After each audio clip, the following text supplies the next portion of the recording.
If I can have your attention, first I'd like to welcome all of you to the Rochester, New Hampshire 912, a First Amendment song.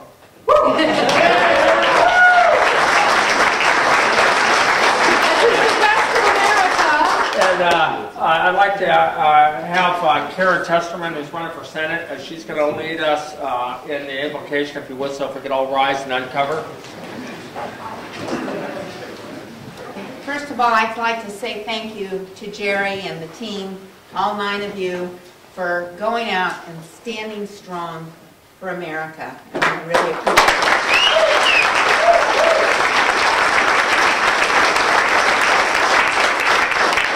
And then we want to say thank you to the families like Susan for standing strong behind them, because if they weren't here back here leading the charge, offering the prayers and keeping us updated, we wouldn't know what was going on. So we appreciate all you've done.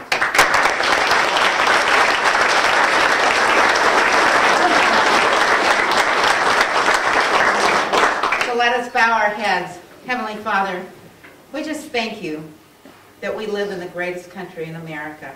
I mean in the world, I'm sorry. That you've given us this opportunity for this great experiment where we can exercise our freedoms if we will just listen and follow. And so, Father God, we just praise you and we thank you that you have brought these men and women back to us safely and unharmed, that they went out and exercised their right to speak, to peacefully assemble, that there was not a shot fired, that there was peace amongst all that went on, even though there were times of tension. Especially, Father, we thank you for the statement that they have made that we will go to great lengths to protect that which you have given to us. And we praise you, Father, that we have this great Constitution that you basically have authored for us. And so, Father, we just ask that you would bless our conversation tonight. Bless all that goes forward from here. Keep us strong. Encourage us and help us to encourage one another to take back this great country of ours, to stand strong for those things which we know are right, and to uphold all those things that we know are right. In Jesus' name, amen. Amen. Hey, Jack, you want to lead us in the pledge?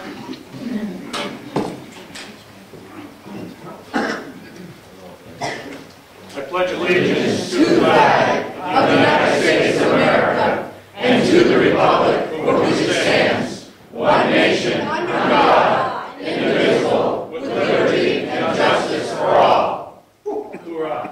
That flagpole is quite bent. If you notice, that's from the wind. I ran that flag and that flag. Well, we ran it up at the Bundy Ranch in Bunkerville, and they're showing the wind damage and also the dust that we didn't bring home in our lungs. So you can all be seated. Announcements. Well, should I not first ask if we have any FBI law enforcement here? I saw the rumor was there was going to be some here. And you're welcome too, if you are. This is a free First Amendment zone. So go ahead, Any announcements? We have any announcements anybody wants to make? Anything important going on? I know Jack's going to have one. Sylvia has one. So, the first, I just wanted to point out that Americans for Prosperity are doing door-to-door canvassing. It's a great opportunity to really get some insight as to how to best communicate with people and let people know your concerns about where the country's going and give them information. And you can call Russ Connolly at 603-530-1151. They're doing these every Saturday, door to door. And right now they're doing them in the Manchester area, but they will do them in different areas later on if you want to get involved. Or you can come talk to Nick or I'm the other Americans for Prosperity. Well, stand up, Nick. Americans for Prosperity are doing wonderful things. So if you're interested in doing some door-to-door or helping us out with phone banking moving forward or anything else, just come and talk to me or Nick Murray is our field associate. Stand up, Nick. I Hi. Hi. Thanks for coming.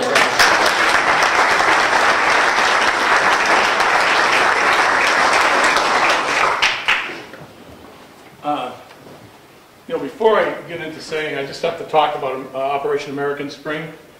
Could the folks that were at Bundy with Jerry, is it okay for them to stand? How about? Would you guys stand? And Come on up. Ladies and gentlemen, here they are.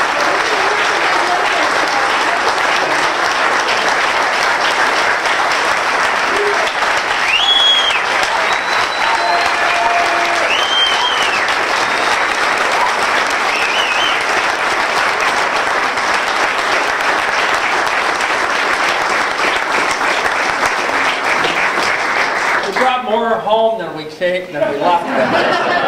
There's still a few that went with us that aren't here tonight. I think, and Jerry, God love all you guys, man. I think that you see here tonight the support you had, and all of these people, including myself, and I know you're probably still irritated with the squid that I am. I was supposed to go. There was another Jack that went, and a whole lot of folks thought that Jack was me. So I just want you to know it wasn't. I wasn't there, okay? But I am the state leader for Operation American Spring, and that is going to be this coming Friday in Washington, D.C. How many are going? How many? That's it? Come on, guys. You should all be going. Now, what this is a movement to remove the entire leadership of this country, and we're going to demand that they step down. We're talking Republicans and Democrats. Yeah.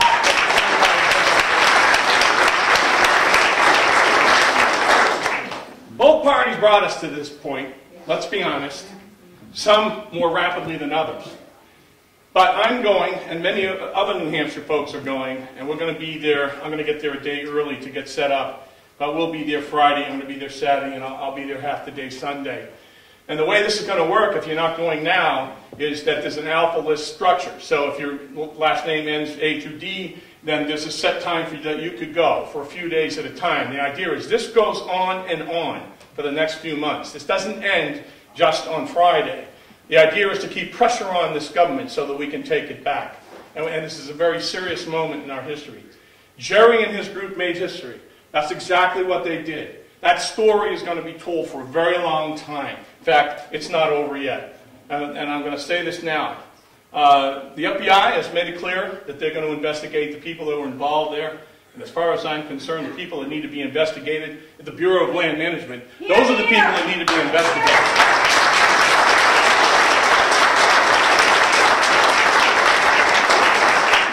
And Harry Reid. United States Senator Harry Reid, leader of the Senate, the majority leader, calling these great patriots domestic terrorists. We know who the real domestic terrorists are in Washington, D.C., and it isn't these guys, okay? So that's another thing. We need to call them out on this. But I'm asking all of you today, if you can't go on Friday, to try to go one of the other days, and I can send out some additional information in the ensuing days after I'm back, so that you will know when your alpha listing comes up, and you'll be able to go there and stay a few days. I'm staying in a campground. You know, it's nothing like what they just went through, and he's going to call me a wuss anyway, because I'm going to have, you know, showers and running water and things right here. Wow. Yeah, I know. But anyway, that's as close as a Navy guy can get. I'm sorry. But New Hampshire will be well represented. We were well represented in Connecticut. This state of ours is steeped in Revolutionary War history. This state of ours, as little as it is, these guys represented, I think next to Texas, the second largest participants in all of the 50 states. This is amazing, guys.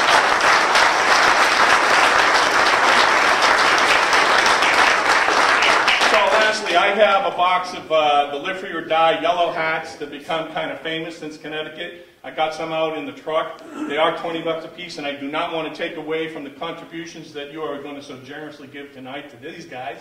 But afterwards, I'll be outside if you'd like to buy one. It helps out with the trip, and it would be appreciated. Thank all of you for coming. I know almost all of you, and you're all patriots. Thank God for all of you folks, and keep supporting these guys. They're going to need your help. Thanks, Rob.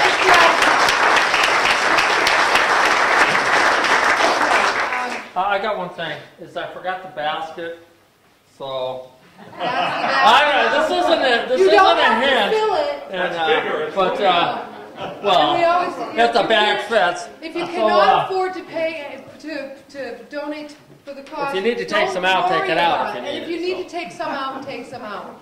Seriously. I'd like to have Harrison come up for a minute. Harrison has been a wonderful help to me personally while Jerry was gone. He is running in Dover for a seat in the House, so we're really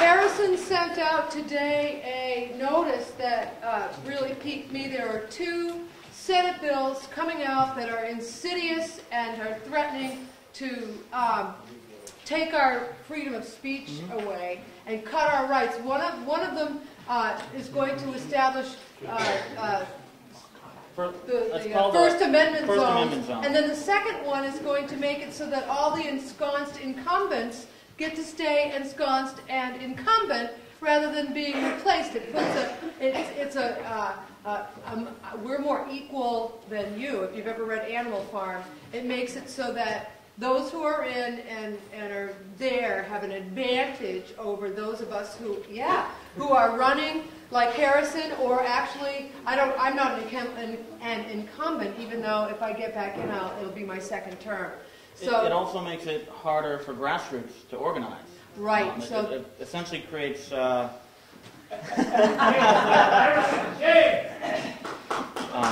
Tell us about it, Harrison. Basically, it requires more reporting. So if you and another person want to support one particular candidate, it basically requires you to file as a political committee and to be have reporting requirements that political candidates actually have to do, like myself. So you're just regular citizens. You shouldn't be required to do that. And even grassroots organizations like the New Hampshire Firearms Coalition and even Program New Hampshire or the others, it requires them to tell the Secretary of State pretty much everything. Anything under over $25 in contributions, expenditures, all kinds of. The bill is SB 120. It's up for a vote in the House on Wednesday.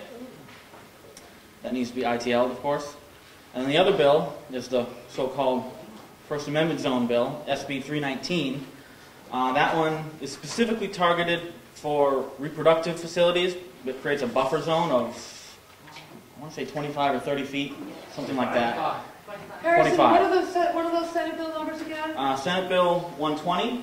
Yep, that's a bad one. That's the political committee one. And Okay. Senate Bill 319. Wasn't there another one? That was the one that was establishing the. That's the one you're talking about. Yeah, right. this one basically creates a buffer zone around any. In this case, it'd be Planned Parenthood. But any facility that's designated reproductive facilities. It's buffer zone, so you can't go there holding a sign if you're within 25 feet. Or an assembly or anything. You can't really ask questions, nothing. The problem with that is it sets precedent. So the legislature down the line could just say, this business is off limits for you to protest in front of, or the Capitol steps, because we, the representatives, don't want to be, harassed by the peons of the people, yada yada. So what can we do? At this point, it's coming up for a vote, past committee. So just email, call your reps. Who's the sponsor? Who's the sponsor? You can look that up. Did you guys get my email with the dashboard? Okay, anyone who does not... Oh, Skip, go ahead. One thing I will add is that the U.S. Supreme Court just ruled a similar setup to be unconstitutional on First Amendment grounds. The senators and the legislators in the House were warned against this when they passed, or when they're getting ready to pass this bill. They decided to move forward with it anyways. Right. So all it will take will be one person who files suit, and as it weeds its way through the court system, it too will probably be ruled unconstitutional. Right. That's on the abortion clinic setback. Right. SB 20 is going to be another devil of a problem. Right. So what needs to happen is we need to make sure we spread the word through our Facebook and through our emails, whatever media you guys are able to get out. call the rep. It went through committee, and they're like, yeah, let's pass this. I mean, I was shocked at the representatives, the senators who actually approved it. Shocked and very disappointed. And now it needs to go to the House because the House is going to be voting on it. And they're going to be voting on it, what, Wednesday? Wednesday? Yes. Warren? No, full House on Wednesday. So if you want to go and protest on Wednesday, go ahead. But call on the phone. And if you guys, what I'll do is I'll send the dashboard out to you. And what the dashboard is it's a place on the New Hampshire government site. And you can look up the bills, SB, and it'll show you who the sponsors are, what's on the docket, when it's going through, what the vote, all of it. And if they were roll call votes, you'll see who voted for what. But call your state reps and call them all. And they're on the dashboard, so I will make sure I'll send that out. If anybody in here has not received an email from Sue Lee CL, then come up here and actually I'll just pass this around. Most of you probably have received an email from me, but if you haven't, put your name on there and I'll just send out another block to get it out. Wednesday is the day. So we've only got tomorrow to call the hell out of this. Okay? Mm-hmm. Harrison, thank you. Thank you so much.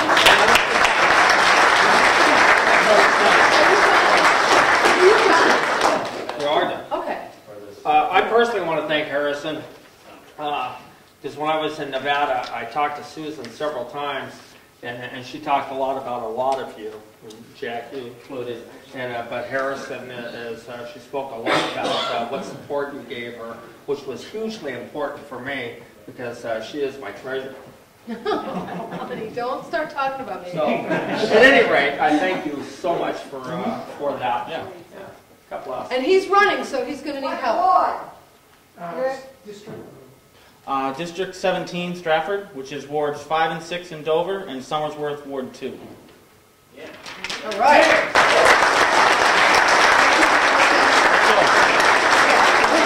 Do we have anybody else running for office in here in this election cycle? Mac? Anybody else stand up? Warren?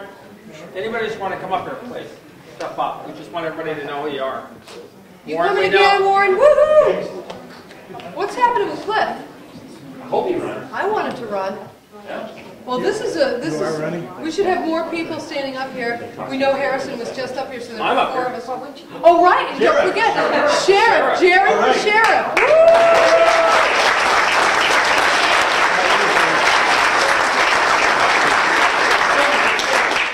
Right, running for the House, yep. Good. Oh, yeah, I'm running, if it kills me. No. Okay. Well, so we should ask them what they're running for. What are you running for? What ward? Ward 3, Rochester. District 10, Stratford County. I'm running for Stratford County 22, which is Ward 1 and Ward 6. Ooh, you're I'm going to be replacing Rosemary Rogers.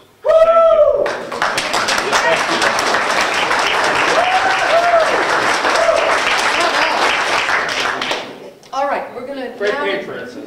Yeah. And the rest of you, I wanted to mention just really quickly, and then we'll move on because I'm actually breaking my own rules. Delegates. Watch that 2-minute rule. Yeah.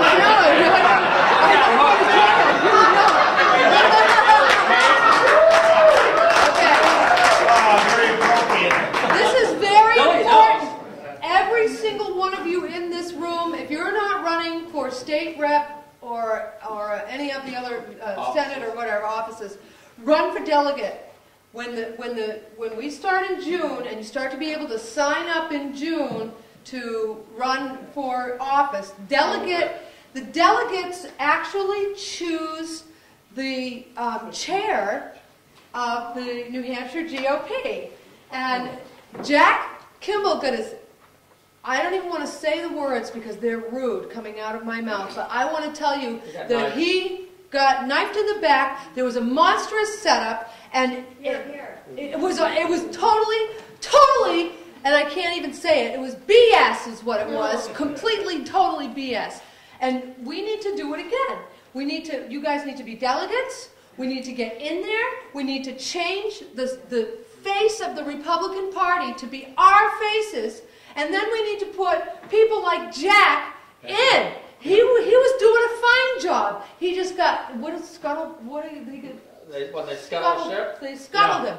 And Knifed in the back. Knifed in the back, and it was twisted too, the sons of, and I know a lot about it, and I know the background of it, and I know Jennifer Horn was in on it.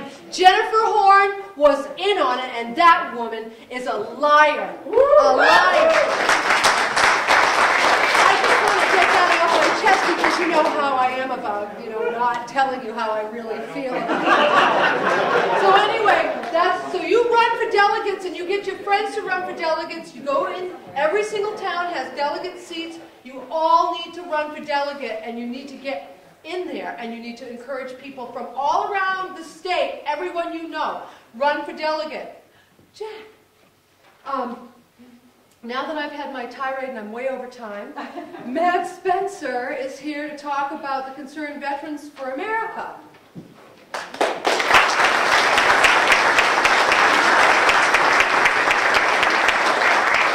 Well, since Sue had only given me 10 minutes and about 3 minutes are already gone. I'm sorry. I'm not going to ad-lib here, so I got some stuff. Roger was supposed to be here, and he asked me to fill in for him briefly, so bear with me as I read this. I want to get it all out so you know what Concerned Veterans for America is. If some of you don't know, my name's Matt Spencer. I was in the Coast Guard for 20 years. I'm a veteran. Jack, no coasty jokes.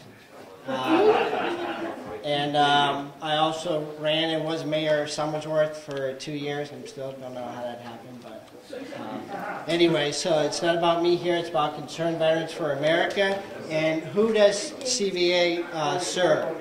Veterans and military families who are sick and tired of feeling like second-class citizens in their own system, who have waited and waited and waited for their disability claim, who have called the VA hotline and sits on hold for hours, who waits weeks and even months for basic health care appointments and receives substandard care. Why are we here today? The New Hampshire chapter of Concerned Veterans for America, and this is important, Concerned Veterans for America is not just a small organization, it's a nationally based organization. We're in almost all 50 states. And New Hampshire chapter happens to be the best. Yay! Why wouldn't it be? Exactly. So part of we're calling on all citizens, veterans and citizens and advocates of New Hampshire to call our congressman, delegation, Carol Shea Porter, Annie McLean Custer, Senators Jean Shaheen, and Kelly Ayotte to support, this is important, support the Department of Affairs, Veterans Affairs Management Accountability Act of 2014. What was that again? The Department of Veterans Affairs and Management Accountability Act of 2014. It's U.S. House Bill 4031. Can you send that to me? Sure. I also have brochures after if anybody's interested. But it is U.S. House Bill 4031. The sponsor in that is Representative Miller. And in the Senate, it is Senate Bill 2013, sponsored by Mark Rubio. The bill, and this is what the bill is in it. It simplifies process of accountability. It empowers the VA Secretary to fire underperforming managers, specifically members of the Veterans Affairs Senior Executive Service. Those are folks who run the hospitals, lead regional offices, and run entire departments. And not one of them have been fired in years, if ever. If ever. And if they do screw up, they're given a reprimand, they're moved, and they're given a bonus. Wow. So this bill that's in both is to give the Secretary, again, the same authority that Secretary Gates of the Department of Defense had. You guys remember 2007, the Walter Reed fiasco? Well, that bill with that same power that Secretary Gates had, he gave the administrators 2 weeks to clear that up. They didn't. He fired them and put in people that could do the job. Veterans Affairs Secretary General Sinsiski, I butchered his name, but he does not have that same authority. So that's what this bill is about. So that's one of our main causes, is for veterans accountability. And a second one that you guys, I'm going to cut this a little bit short. I ain't going to ad-lib here for a little bit because I did go down to D.C., so I know a little bit about it. But the next one is that we're hard on is the Veterans or the Pentagon Accountability Act, which is audit the Pentagon. If you guys don't know, the Pentagon needs to be audit ready by 2017, and they're not even close to being ready. They've had this before, and they've kept passing it, passing the buck. We need to make sure that they're held accountable. For those veterans like us who have served in the military, we know that there are places that they are gouging us. So, with that, I want to go ahead and just say that we are having a picnic on May 29th in Londonderry, the 26th in Plymouth, and August 23rd right here in Rochester. Okay? And if you would like more information, I'm going to pass around on this with a pen. If you could write your information on it, I will get back to you. We have about 12 team leaders in the state. I'm the team leader for the Stratford Seacoast area. So we're kind of lacking. And what we do right now is we're making phone calls on Thursday. We only ask for 1 hour, and we're calling people to conducting survey. It's only a 30-second survey, and this network that the CVA has, it's huge. So we can work together on issues that we agree on. So that's all I have right now. We've got time for question and I'm answer sorry. I gave for you. So you can. Anybody got any I questions? have a lot more, but I thought I would cut it short. Any questions? Well, you can Well, talk for another 3 minutes. then. We'll post up the dates of those picnics. We'll make sure we get those posted up Okay. for you as well. Yeah, the 23rd of August. And we're also able to, I'm looking for people, again, I'm the team leader, so if people want to contact me, we do have to go through some training, but we don't have to go to Manchester or Concord. We can do phone calls right here. It's, you dial into this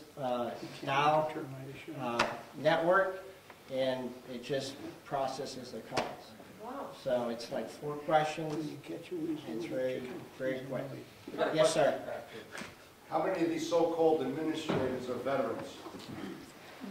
I can't give you a definite answer, but we're trying to weed out all the bad ones. That's a tool we're trying to give the secretary. Unfortunately, the secretary that's there, he hasn't really been doing his job either. Hi, Mac. Hi. What do you think of the VA here in New Hampshire?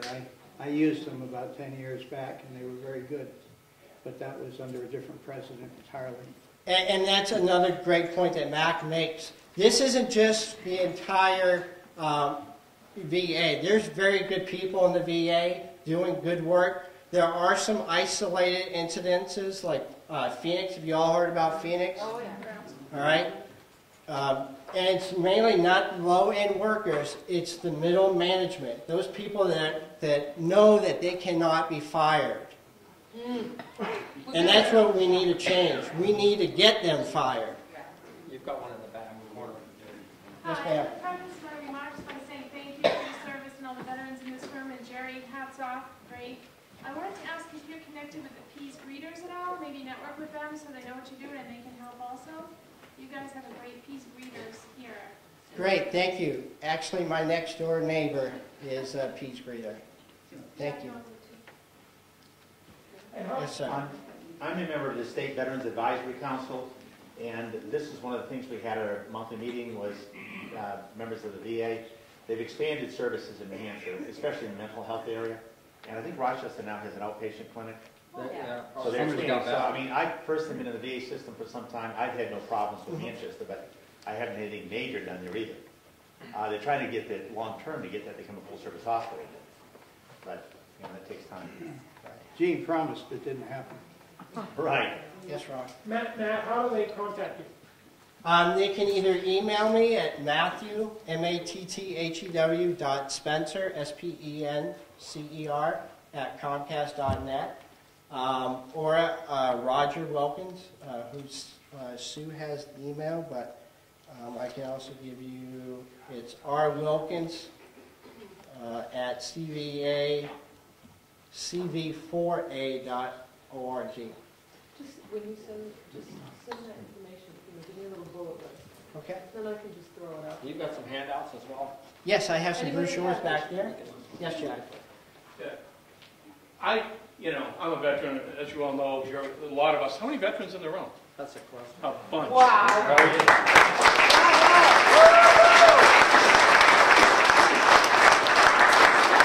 If this recent episode didn't convince you of something, I don't know what did. We lost 40 veterans who died simply because they couldn't even get an appointment. And they were blocked from getting appointments. It was intentional. What a disgrace. And I don't think anyone's going to lose their job over it. Personally, I think we need to rethink, us veterans need to rethink the treatment and the VA in total. My personal opinion, I'm married to a wonderful nurse, but my personal opinion is every veteran deserves the very best of care, not the worst of care. And the very best of care should be given to you at the hospital nearest you. You should be able to go to any facility in the state or the country to be treated and have it covered.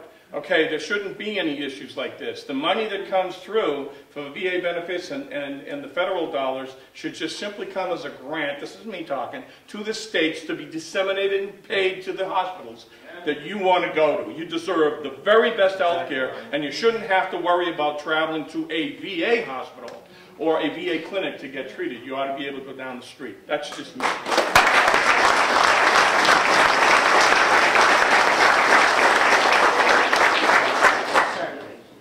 My father was a World War II vet. He fought in 9 campaigns, European theater. And when he came home, he wouldn't set foot in the West Haven, Connecticut VA hospital. There were more veterans that died there from World War I than were saved. Well, thank you for, my dad also served in World War II. Thank you. Yes, sir. Disabled veteran. 18 surgeries, VA. They did a wonderful job every time. I think we may have some bad administrators in some areas. I don't think the whole thing's falling apart. Those in Champa say it's still doing fine. That's the retirees. The VA, in my opinion, is still doing a wonderful job. I do not mind driving to Boston for surgeries. Well, thank you. Again, it's not the entire VA. It's usually the middle management that know that they cannot get fired, and they just go with procedures like they've always done. Back there. He hasn't spoken yet. Yes, sir. Me? Listen, I had a friend of mine, he's 92 years old, West Warren, he's a corporal World War II, all right, he's a wonderful man, and he never needed the VA until he was at the end of his life, and like 88, 89, he started having needs. And he lived in Brookfield and also in Sarasota, Florida in the summer. And his son wasn't really involved with him, so I'd help him make appointments and all that stuff. And it was a freaking nightmare for this man who's not tech savvy. I mean, the freaking phone trees are just a nightmare. For somebody who's 80 or 90 years old trying to go through the damn hoops, it's horrible. And then to have to try to get somebody who has continence issues, a 3-hour drive anywhere, who takes him half an hour just to get in the damn van, let alone trying to get him there, get him out. And, and then in Florida, they were charging him $200 a damn ride to get him to therapy. I mean, it's just insane. So I'm not real pleased about it. So that's that. So. Thank you for that. I suspected. Yes. What we need an answer to that, man, is we need more of us who are still capable and able-bodied to step up to the plate and help a gentleman that needed help like that. One of the issues that they have right now is mental health issues. A veteran is whacked out, walks in, can't see somebody immediately, and goes out and commits suicide. So, I mean, as sad as it may be, they only have so many therapists on hand at a given time. But if we had veterans that would step up and be volunteer for so many hours, a veteran will talk to another veteran just to talk to him, keep him calm down until he can get to a professional. But if we could do that, I think if more veterans are willing to step up and put some volunteer time in, it can help. That's a great point. When I was down in D.C. last month, we went down to D.C. and were advocating to Congress and senators one-on-ones in teams. Like I said, nationally, and I had a gentleman that was on my team who was from Mississippi. He was a veteran during Vietnam. Never used the VA, but what they've done is they've created a group, a hunters group, and they're taking out veterans hunting. And what this gentleman told me was exactly what you said. They get them out there and they start talking. They start talking their problems. And there was one veteran that said to him, he goes, if it wasn't for this, I would have committed suicide. Oh, absolutely. I mean, I've been involved with home health and hospice in Merrimack, and they were looking for somebody that's a veteran, because veterans that are in the end-of-life stage, many of them want to have another veteran to talk to. Yeah. So that's great. If anybody's interested in doing that, hosting a chapter, I can put you in touch with the gentleman who started that. I think that would be great for New Hampshire. Over there. Yeah, I have a question for do you know how many of those veterans are on antidepressants that commit suicide? Oh, probably plenty of them. But if they just had somebody to sit and talk to them while they're waiting, would help. I mean, I've been at restaurants where you can tell these veterans we've got PTSD, and I'll be maybe have a baseball cap on or something. They'll start talking to me because I can equate to it, having been in the zone myself. But they won't talk to anybody else. They won't talk to their family. I mean, I won't even talk about my experiences in Vietnam with other people. Matt, we have a gentleman here in New Hampshire that runs a program called North 45. His name is John Worrell, and he takes vets up to his place up in Pittsburgh and puts them up for a week or however long their program goes. They've expanded it. He started with a couple of people. He's now up to a dozen or so. So if you need to get in touch with him, his name is John Worrell, and it's WORRALL. And if you need to get in touch with him, if you contact me, I'd be happy to put you in touch with him. But he is a veteran. He's a wounded vet. He's been doing this, and the whole purpose is to take these men and women, if necessary, to the outdoors where you can relax, you can go fishing, you can go hunting, but you can just get away from the stresses of the world so you can start to talk to your fellow vets. So I'd be happy to put you in touch with him. Thank you, My name's Michael. I joined up with the group that was down there in Nevada. I'm originally from Portland, Oregon. A couple things. It's national-wide. Just the problems. It's not the nurses. It's not the doctors. It's the management, the people that set the schedules. I am still waiting after a year to find out when my operation, just a minor one, is still going to be scheduled. When they say, good Lord. When they say, oh, it'll be minimum 6 months before you can even get scheduled for your operation, which is I would just have to stay overnight and go home and rest for a week or so. I'm still waiting on that phone call.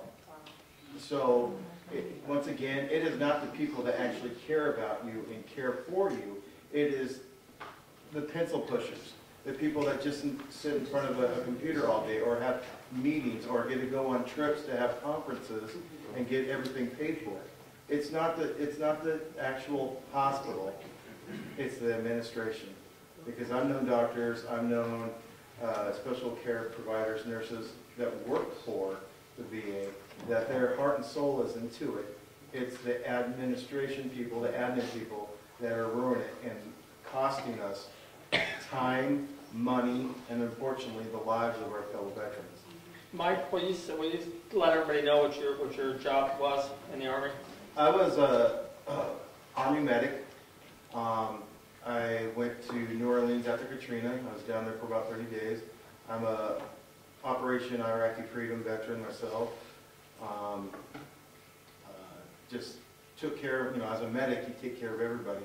And you're not only just a medic, you're the guy that makes them all laugh.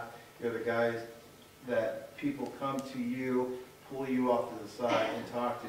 And the gentleman that talked about the mental health issues, I'm from Portland. I got a phone call a couple of years ago from a fellow vet that knew me and says, hey, there's one of your fellow medics. She's having a hard time. She just got back from Afghanistan. I'm scared for her. So the drive usually lasts 8 to 9 hours from Portland, Oregon to Boise, Idaho, I got there in like 6 hours and 12 minutes. And I talked to her the whole time on the phone. I spent the night, the whole time being with her and letting her just talk. So being able to have someone to talk to is a godsend, especially with someone that has in fact gone through the same stuff that you have, your same experiences, the same mental wear, kind of like the wearing down of your mental toughness, because it does take a toll. And so the fact that veterans understand veterans is very important. And I don't care what I'm doing. If I got a fellow vet that wants to talk, I'll listen. And I'll let them ramble on. I'll be like, yep. Just the fact that they're being able to express themselves and talk about what they're dealing with is so therapeutic. It's almost better than actually going to a doctor. And so, I'm here for a while. I love New Hampshire. It kind of reminds me of Oregon without all the liberals.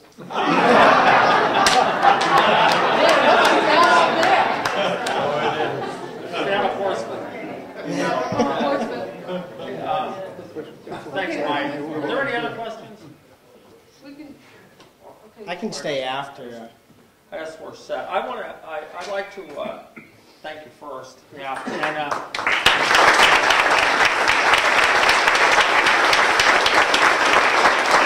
I got to tell you, I talked to Kimball. He was going to come to Nevada, but there wasn't an ocean. The tide was out, and he couldn't quite get there. So, hey, baby. Hey, you're so bad. It's never going to end. You're outnumbered, Jack. Hey, I just want to. I want the group that was in Nevada here. It's this whole front row because there's some guys that came late, and I'd like for them to stand just so you guys can see them all again. So all you guys come up, and I want you to say your name, or you can use your hand.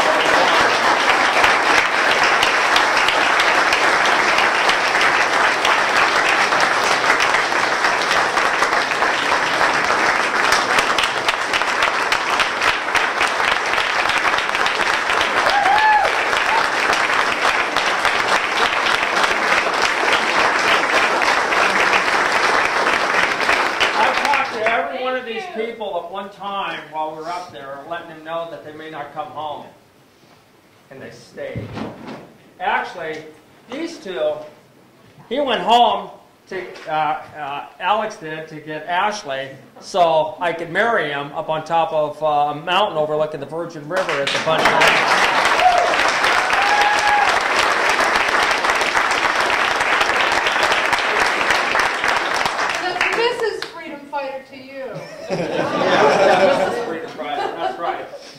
And these are all of the highest caliber patriots you're going to find.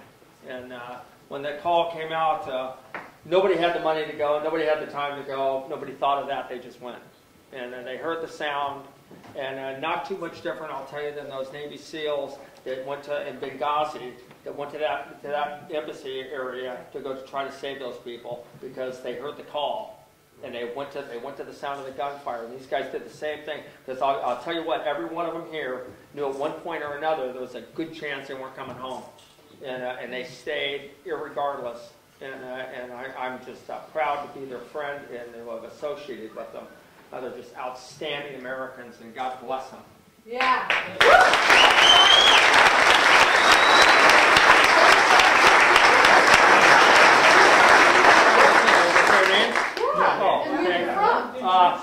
Jerry Glamis, Rochester, New Hampshire.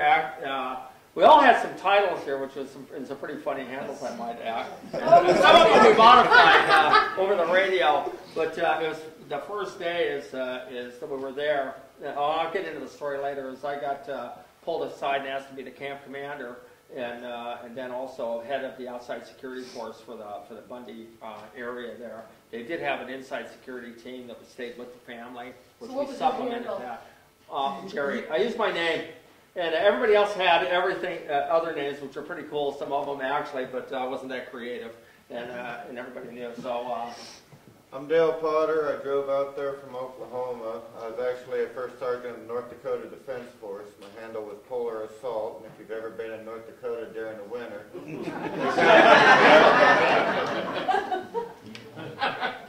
I've actually relocated up here, obviously. Yay!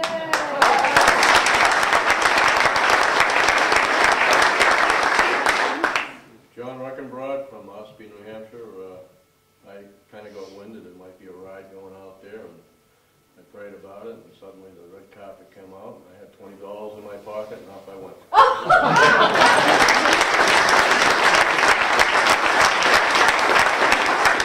I'm Kenny Mitchell. I'm from Missoula, Montana.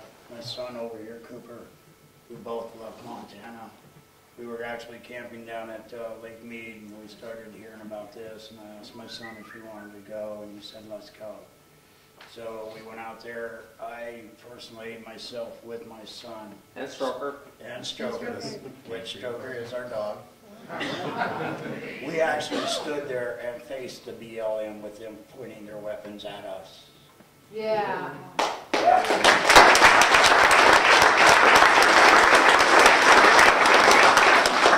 I started out running the mess hall. I was asked to take over and take charge of running the mess hall to feed these guys, to make sure they were properly fed and had good food, to which I feel that I've accomplished that mission.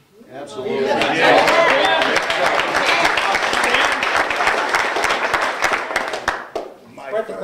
My first radio call was I went by K-Man. However, Cookie, it got changed over to Cookie, which I accept very well. So. And they're going to move to Ward 4 and vote for me. Yay! And I'm also now a resident of New Hampshire.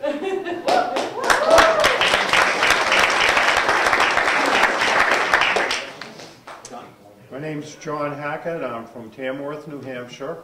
And when I heard the call go out, I just drove out there, and Alex went out with me. And we drove like 2,800 miles. It took us, what, 45 hours? Yeah, it was about 46 He drives hours much faster than I do. I heard about that. Yeah. And I was just so proud when I got out there to meet, I mean, the greatest number of people were from New Hampshire, from the smallest state, the farthest distance, and I met one of the best commanders I've ever served under. I was in the military in Vietnam. You know the difference between a good commander and a bad commander? This guy looks out for his troops. And I was very Did you have a handle, John? Pardon? Did you have a handle? Buffalo. We can't hear the radio. I'm Cooper Mitchell. As my father said before, we are from Missoula, Montana. And I am only 20 years old. I was one of the youngest ones out there, the majority of the time. I was just a grunt in the beginning, running out, doing things that need to be done. And then I got trusted to be head of communications, and that is, as far as I know, where I'm permanently located. And all I gotta say is this band of gentlemen and this wonderful young lady here is some of the best family I have ever had, and I'm glad that I'm still here standing with them.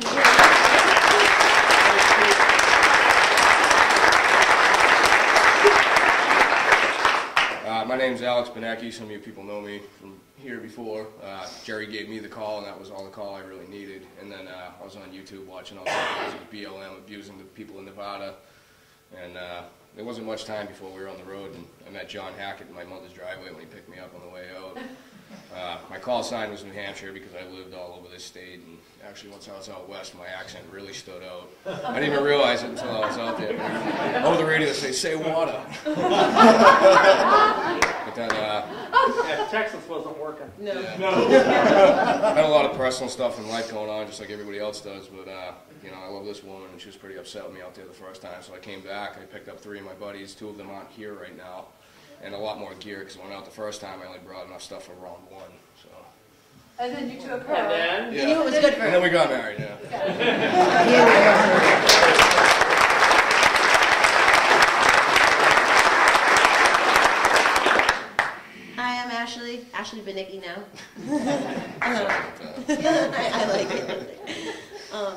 I went out there with him. When he came back for me, he knew it was good for him.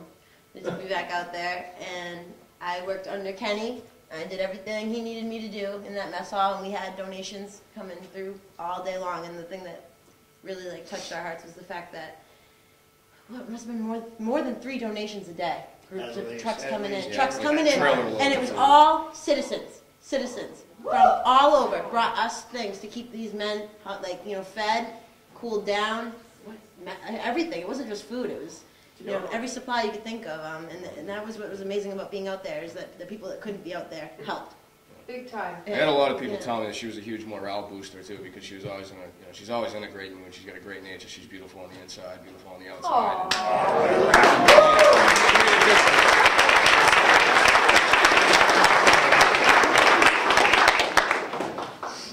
We love Ashley.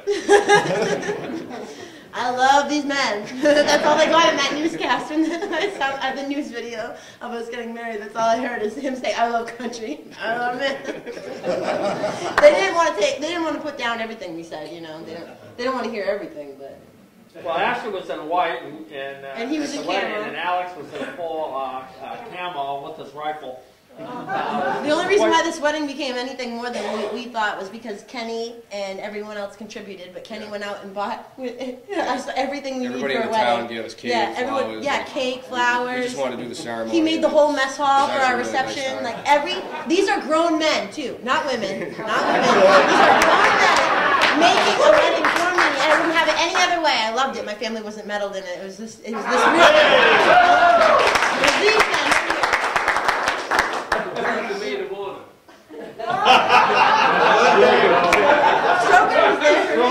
I believe it was the newswoman from Channel 8. Yeah, right. She was right up there about the whole time. One woman said I do, and about 20 men said I do. Yeah, he said that out there too. My name is Michael Major. I'm from Portland, Oregon. I don't like bullies, and I put my life on the line to separate bullies from their intended targets. And when I saw what was going on down there, I'm not a member of a militia or self-defense force or the Minutemen. I'm just a veteran, I'm an American, and I did not like seeing what I was seeing on the news. So I got a bus ride from Portland to Boise, started walking. The first day I walked about 21 miles according to my map app on my phone. Got a ride, got down to Salt Lake, crashed out on the street, woke up the next morning, walked about a total of 13 miles until a family heading down to Vegas saw me walking, and they instantly go, "Hey, are you walking?" I'm like, "Yeah, where are you headed?" Eventually, Bunkerville. Well, we're going to Vegas. So we went down to Vegas. The third day, I walked approximately 24 miles, so I'm pushing 60 miles in 3 days. And then eventually got a call from someone that was a supporter down there. "Hey, I got your phone number. I know it's 2 in the morning, but I'm going to come up and get you and get you up to the camp." And so by 4:30, I got picked up and got to the camp and instantly melded in with everybody. And they loved the fact that they had a former Army medic there that was helping out. And they accepted me, and I saw how great these people were. And that's why I'm here. We love Doc.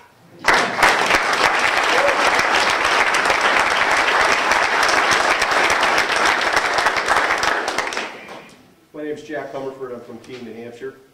I go by Hammerhead. And Jerry called me and told me what he was up to.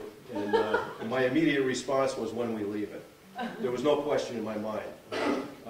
So he came over, picked me up, and his son Josh was staying with me at the time. So off we went, and 2,700 miles in 41 hours, stopping for diesel fuel and coffee. That was it. I'd do it again in a heartbeat, and I will. I love my country, never served in the military. I'm just a guy from New Hampshire, and would do it all over again. And I served with some of the greatest people on earth right here.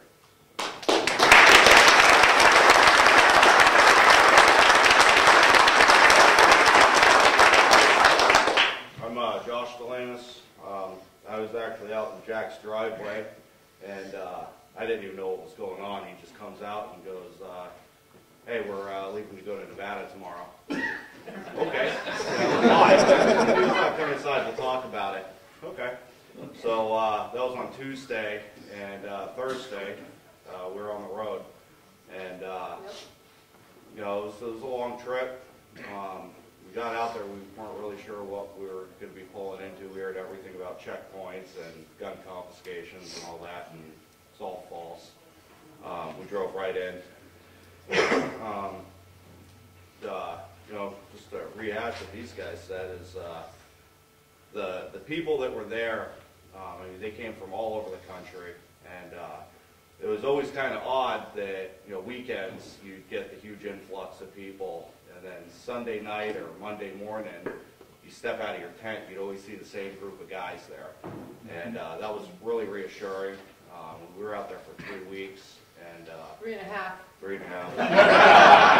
She knows. Felt like 10 months, but you know, it was really nice that you meet people from all different walks of life, and they were all there for the same reason, and that's because they were patriots and they're sick and tired of seeing what's going on in their country, and that makes us a force to be reckoned with. You know, I know a lot of people couldn't make it out there, but don't worry, there will be other opportunities for you. But we need to stay vigilant, because what's happening out there, you know, I never even really heard about it. You get out there, you start talking to people, and they start telling you their stories about, you know, what the BLM's doing to their family, or just different government agencies out there, and it's really disgusting what they're doing to these people. And they're doing it right here in New Hampshire too. It's our government. Through different agencies, but it's happening right here. And you know, we got to stay vigilant. I mean, we got patriots that relocated here, and they're all over the country. There's more coming. There is more coming. So, you know, with that is, you know, everybody needs to ante up here and you know, step up to the plate. Because if we don't, we're going to lose this country, and we're already losing it. So with that, that's all I got to say. Thank you.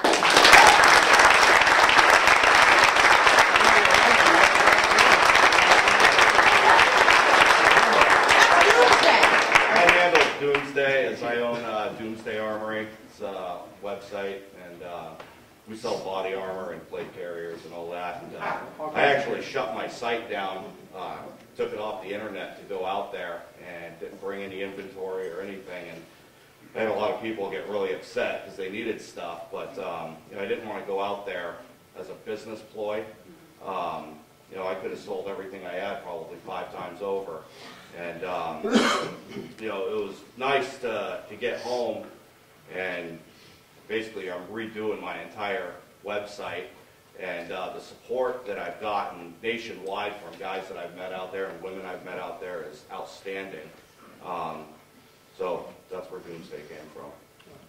Josh was my middle son, and he was the most trouble out of all of them. And I got to tell you, he's the only one who went, and I didn't have to ask. Matter of fact, there was huge personal sacrifice for a lot of these people. They lost wives out of this deal. They lost children who won't talk to them, lost brothers and sisters who won't talk to them. They lost jobs, and there's these stories times 100, maybe 1,000 that went on. And but these people, all of these guys, stepped up to that call. So when you read that last line in the Declaration of Independence, is where they gave their lives, their fortunes, and their sacred honor.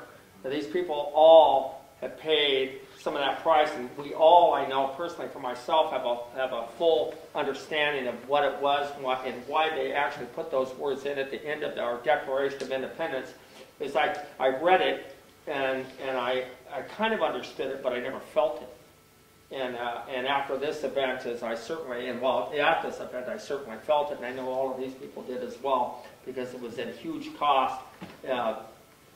If anybody is hiring help, please let me know, because some of these guys could use some work, and would appreciate that, because we want to keep these people taken care of, certainly, because these are the people that are going to stand up and defend your freedoms and defend our freedoms and the freedoms of those who can't stand up. And unfortunately there are some who won't stand up. And I know you guys are all patriots in this crowd because I know all of you, and God bless all of you. I do. I just can't say enough about all of them. I got to tell you, the conditions out there were horrid. They were dry, dusty, windy. Every 3 days it'd blow like mad. It collapsed our camp a number of times. The tents wouldn't stand up, except for mine. Mondo condo. If you buy a tent, buy the Mondo condo. But a lot of them were just flat. All of our firearms were full of sand and grit. So was about everything except for Kenny taking care of the food, and which he did. I got to tell you, I don't know how he pulled it off. He did such an outstanding job in that kitchen, and him and Ashley.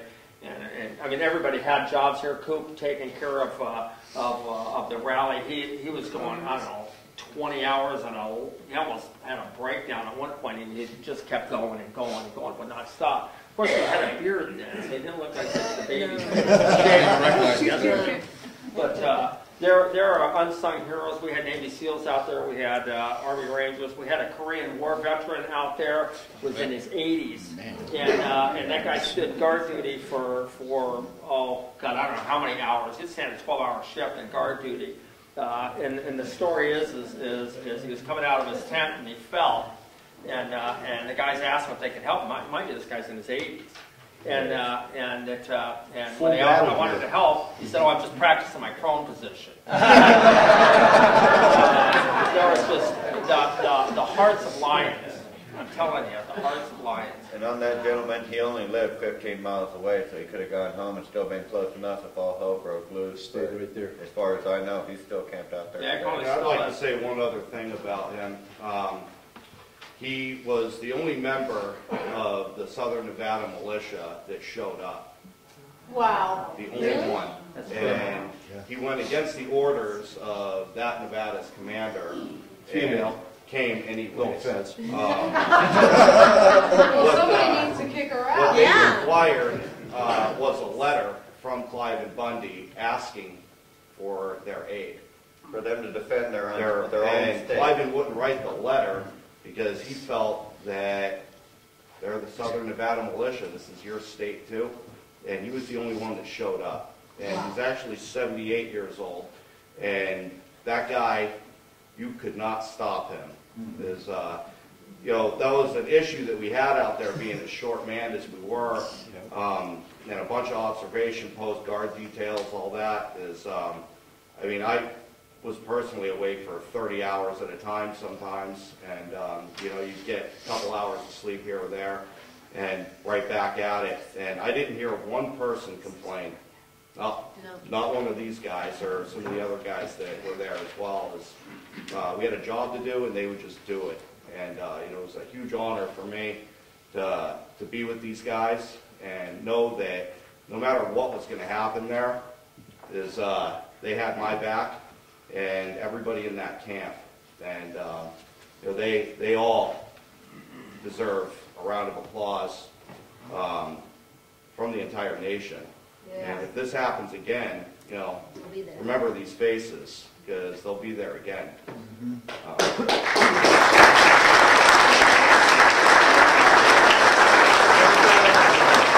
I would like you all to know that I'm sure we've all heard that the Oath Keeper organization had pulled out on a drone strike, and as Cooper stated, he was one of the youngest ones there. On the night of the drone strike, we had during that day a father and son standing post for 10 or 12 hours because the organization of Oath Keepers had pulled out, left us extremely undermanned. That father and son remained on post all night long until the next day. The son was 14 years old, standing there armed with us. Wow. We had husbands and wives there who had never fired a firearm, never owned one, didn't have one there, and they stayed. Who was that woman, Marie? Maria. Yeah, Maria. We had a gal there, Maria, who was just coming to 2 weeks prior to, and she stood post. She's German, and I got to tell you, what a woman. Unbelievable. What an absolute patriot. She put most men I know, and I'm a former Marine, I'm telling you, to shame. unbelievable. And she stood her post, would not waver. When the I'm just going to go into a little bit about that drone strike. Stuart Rhodes, the head of the Oath Keepers, got a tip on a tip line. He had some phones set up that there was a drone strike that was going to hit our camp and also hit the Bundy residents. Now, and through that tip is the word was that Eric Holder had signed the authorization for a drone strike on us. Mind you, we had already seen snipers up on the hills prior to this, had been putting placements behind us. But the drone strike was you had to give it some attention because it was a threat, and we know our government's out of control, but we weren't panicked.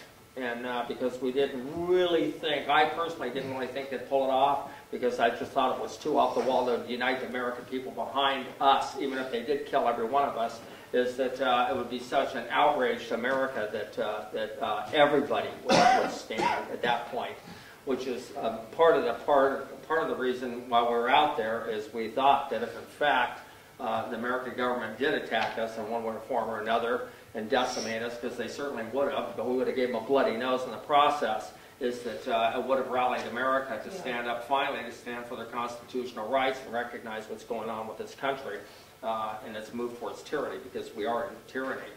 So the drone strike tip, I listened to it actually on the phone, talking to the guy who called it in from Texas, to Stuart Rhodes, and I asked the guy a couple questions, and naturally if anybody calls that in is going to have some type of answer. So Stuart sent a guy in from Texas, I believe it was Dallas, who lived over there, and to talk to this fella. And so he went and interviewed him, and then came back and reported back to Stuart and I, which I had complete control of the entire camp. I was a camp commander, and also all the outside security teams for the Bundys. There was another small group called the Minutemen who do a lot of the border watching, who were outside of that, but we would work together. And then there was a small contingent, usually about 6 people, that stayed at the Bundy Ranch that gave private security to the Bundys. So the rest of that was really actually ended up under my purview, which was God's will, I suppose. And when we got talked to the fellow who went and did the debrief on this fellow who gave this word on this drone strike, he gave the guy like a 6 to 7. Well, I had no idea who any of these people were, even the guy giving the debrief. Was all on the phone. Stuart knew this one guy, and there was a 6 to 7 out of 10 that this was factual. And the guy said, I can't confirm it completely because I need another source, and there was no other source. So, there were a lot of Oath Keepers, probably about half of our forces were Oath Keepers, and what you would expect, and some great guys, and gals as well. So Stuart had left the camp, because he'd come in and out. He'd go on more buying sprees than anything. He'd come in and out, and he was staying at a hotel in Mesquite, I believe. And so what he wanted to do is warn the Bundys that of this attack that Stuart thought was imminent. And I didn't. I said, well, we should go let him know. And I knew the head of the security, this fellow named Buddha. So well, we'll just drive up and I'll let Buddha know and give him a heads up, because the Bundys weren't leaving. If there was 100% assurity they were going to get hit with the drone, they wouldn't have left. They would have stayed. And that was their ranch, and nobody's blowing them off of it. And so we went up, I told Buddha what was going on. Buddha said, yeah, okay, all right, great. Because we've heard so many rumors before, and I was pretty worn out by rumors, but you have to give it some credibility. So what I told Stuart I was going to do is move our people out of the camp up onto the ridges that overlooked our camp to get them out of the immediate area.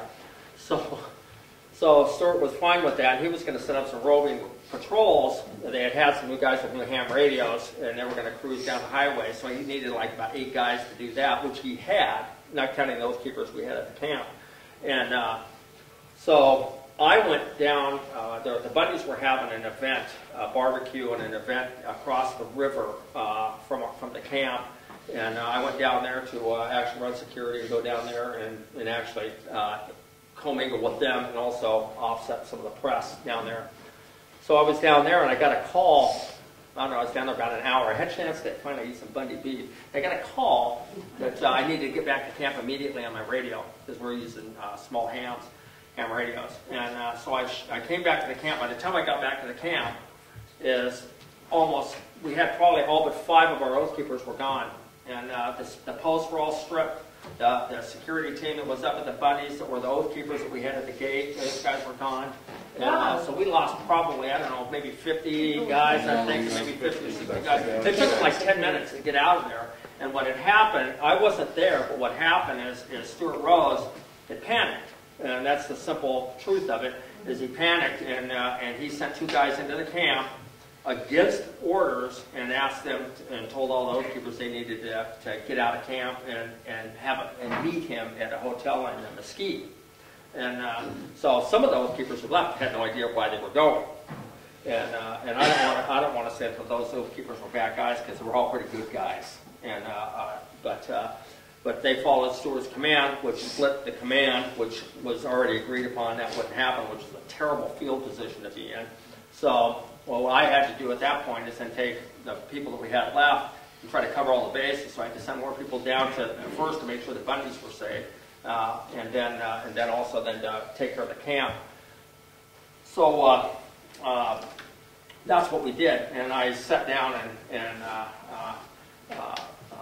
Kenny had made coffee, so we sat in the middle of the camp. I drank coffee all night in the middle of the camp, waiting for the drones. In a rainstorm. Stayed up all night. One time it rained. One time it rained, yeah. Yeah, that did rain. There was about 15 a lot of sky cover. Wow. Yeah, there was, we got stripped pretty clean. That's unbelievable. And it was all you guys that were there. Oh yeah, not one of these people. 7, 8, 9, 10. 11 out of 15 were from New Hampshire or coming from New Hampshire. So we stayed. More coming for 13. Yeah. So there's a couple more coming. So we just stayed, and it was funny. And that gal Maria, who just became a citizen, the German gal, right? She's at the gate. I'm coming in the gate, right? Before I know that all the oath keepers had split, right? I'm pulling up because we had radio checks at the gate, and so I stopped there and checked with Maria, and she goes, "Where did they all go?" She goes, "Why did they run off? Did they think they could not be killed?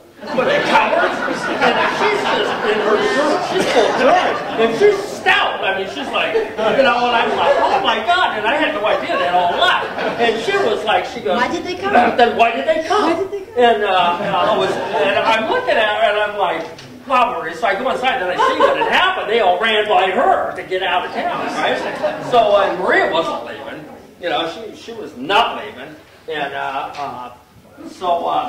actually, then after that there's a fellow in there named Ryan Payne. You guys have probably read a little bit about his name, who was supposedly an Army Ranger, and everybody was a Fed. I heard that everywhere. This guy's a Fed, that guy's a Fed, this guy's a Fed, everybody's a Fed. And so he tried to blow off the rumors because there was a lot of psyops going on, the psychological warfare going on. They were trying to divide us all up, which I think this drone thing was like the best of them. Because it definitely split the forces. So we had a meeting the next morning. We had a group where we'd all get together and then we'd talk about issues going on. And Ryan Payne was the liaison. He got there before we did, between the Bundys and all the militia groups and that. So actually between me and the Bundys and the Minutemen. And so everybody was really upset that the Oath Keepers had taken off. And obviously, and so during that conversation is we voted that if in fact any of the Oath Keepers want to come back, they're welcome back. But they had to make sure they would tell them that their allegiance was to the camp command, that they wouldn't just take off if Stuart Rhodes called them off and then ran them off again, because you can't have. I'd rather just have these guys out there than 5,000 people, 10,000 that I can't count on, and because I knew these guys were there. And they would not run, no matter what the odds were. And so anyway, so we had a vote on that if in fact, as this committee, that if any of the Oath Keepers wanted to come back, they just had to make sure that they were going to follow camp command, that they weren't going to take off. So then Ryan Payne, like a jackass he was, as he popped off in that, made a comment about in war and combat, that if people ran off in the face of the enemy, that in fact they'd get shot. And that got put out over the internet, which I didn't see that. I didn't see that part, but I saw it. But there was no pulling the words back at that particular point in time. But I did say something to him after that meeting about that. I said, you know, that wasn't good. You know, that was unnecessary. And then in the meeting we had the next morning, I addressed it before the committee that was gathered, and Brian apologized for it, and just said we can't have that kind of talk. It's just not proactive or not good for us. But some of the Oath Keepers came back. We had a few of them that came back, and actually 3 of them were from Stuart Rhodes' town that he lives in. He goes to his church that he goes to. And I came back into camp the next day, and I was in camp, and they're standing there with their heads hanging out. And I looked at them, and I knew these guys. I mean, because you get to know everybody, right? And their heads were hanging down. I said, "What's up?" And they go, "Oh, we left and all that." And I said, "Hey, no harm, no foul. You're back. You guys gonna stay? We're staying." And I said, "I love you guys." Now, it was unfair for him to put you in that position. That was an unfair call by deemed commander, and he should have never put you guys in that position, any of you, and he was wrong to do it. It's on him, not on you. But I expect you to stay. If you're going to stay, then you're going to stay under the command. If you're not, then you got to go. And they stayed. And one of them actually did, because they were going back home anyways. And that was pretty much how the and then the Oath Keepers came out, and Stuart, I think, went into a defensive mode, and he made a couple videos out, and they tried to slam everybody who stayed, which is kind of ironic. The guys who stayed were the bad guys. And personally, I think Stuart Rhodes should lead the Oath Keepers, and they should put somebody else in command of the Oath Keepers, and that, in fact, won't run into the face of fire.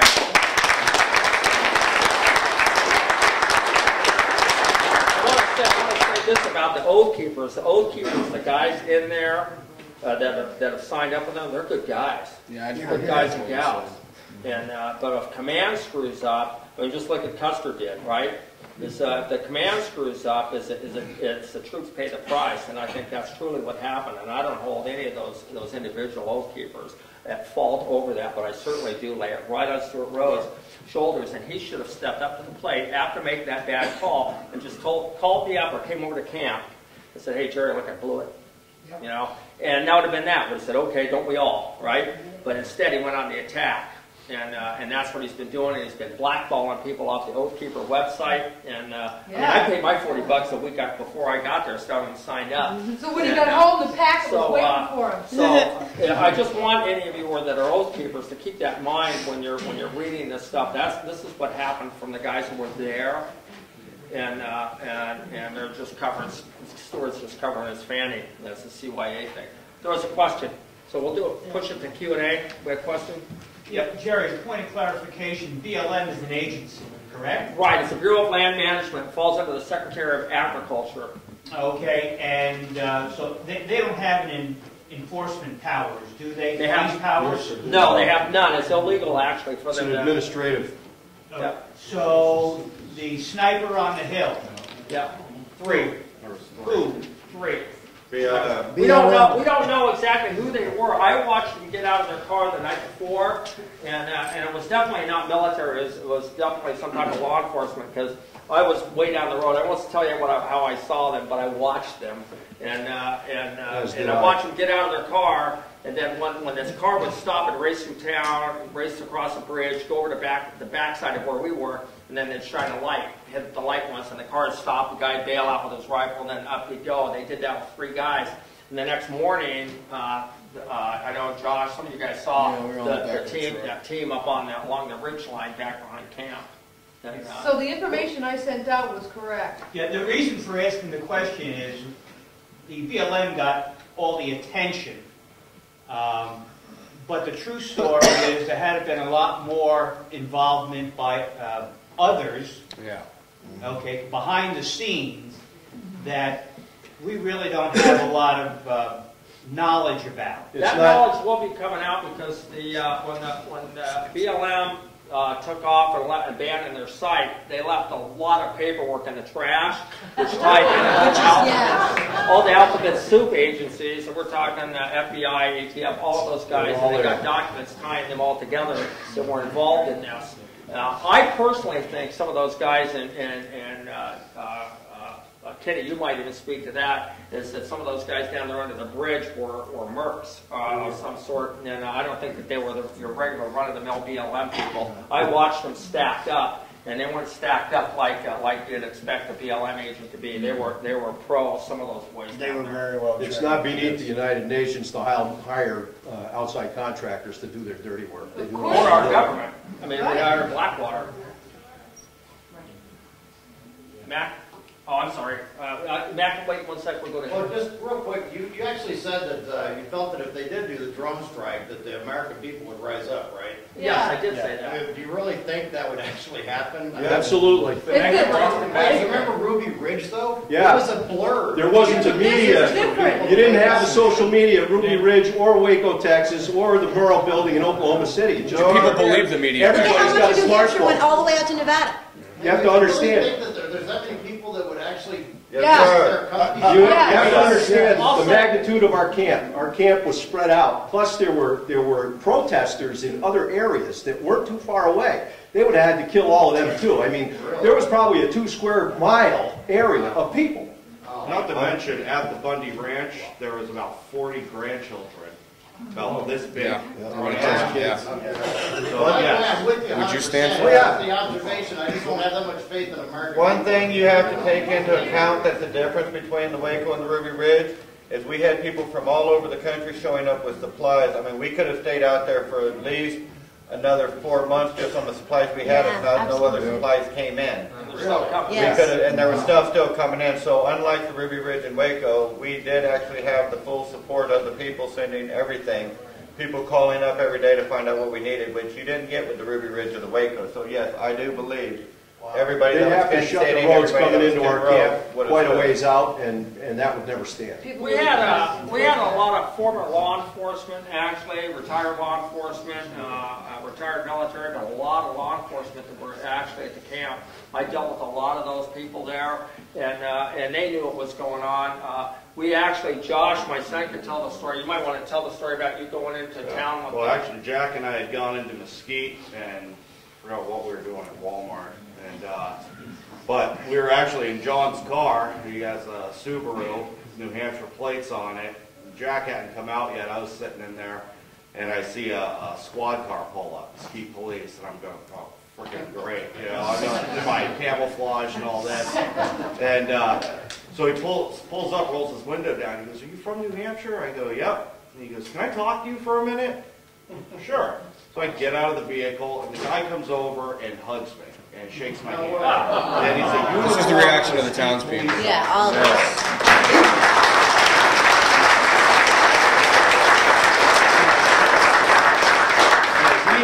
He grew up with Ryan Bundy since they were kids, and his dad and Cliven had been friends for 40 years. And so he knew what was going on there, and he was telling Jack and I that his son and his daughter go out, they'll go four-wheeling, and the BLM likes to take these posts and put them right in the middle of all the trails out there. This is an active police officer, and he pulls them out and throws them on the side of the road so him and his kids can go four-wheeling. And this happens all over the place out there. I mean, when we were coming back through Utah, you look up, and just as far as you can see on any trail, boom, BLM post right in the middle of all the trails. We stopped, when we stopped in Utah, there was a gal that came over at the gas pumps and told us, if you guys need a place to stay, she had a ranch back up in the hills up there. She goes, "You guys can stay there as long as you want. I'll do your laundry and cook for you." And we had that everywhere we went, not just in Utah, but the West is, we don't have a good picture of what's happening out West because we're so far east. But I've got to tell you is the Western people are outraged at the federal government. They are up to here with them in the BLM, and they were watching this. That's why they just had this last weekend, a ride through, I forgot the name of the canyon, but we got invited to while we were there, but the canyon, the BLM had shut down in Utah, and they did it organized by a city councilman, a ride through this canyon on land that the BLM has taken. I want to clarify something, especially because we're recording this, what happens with the BLM.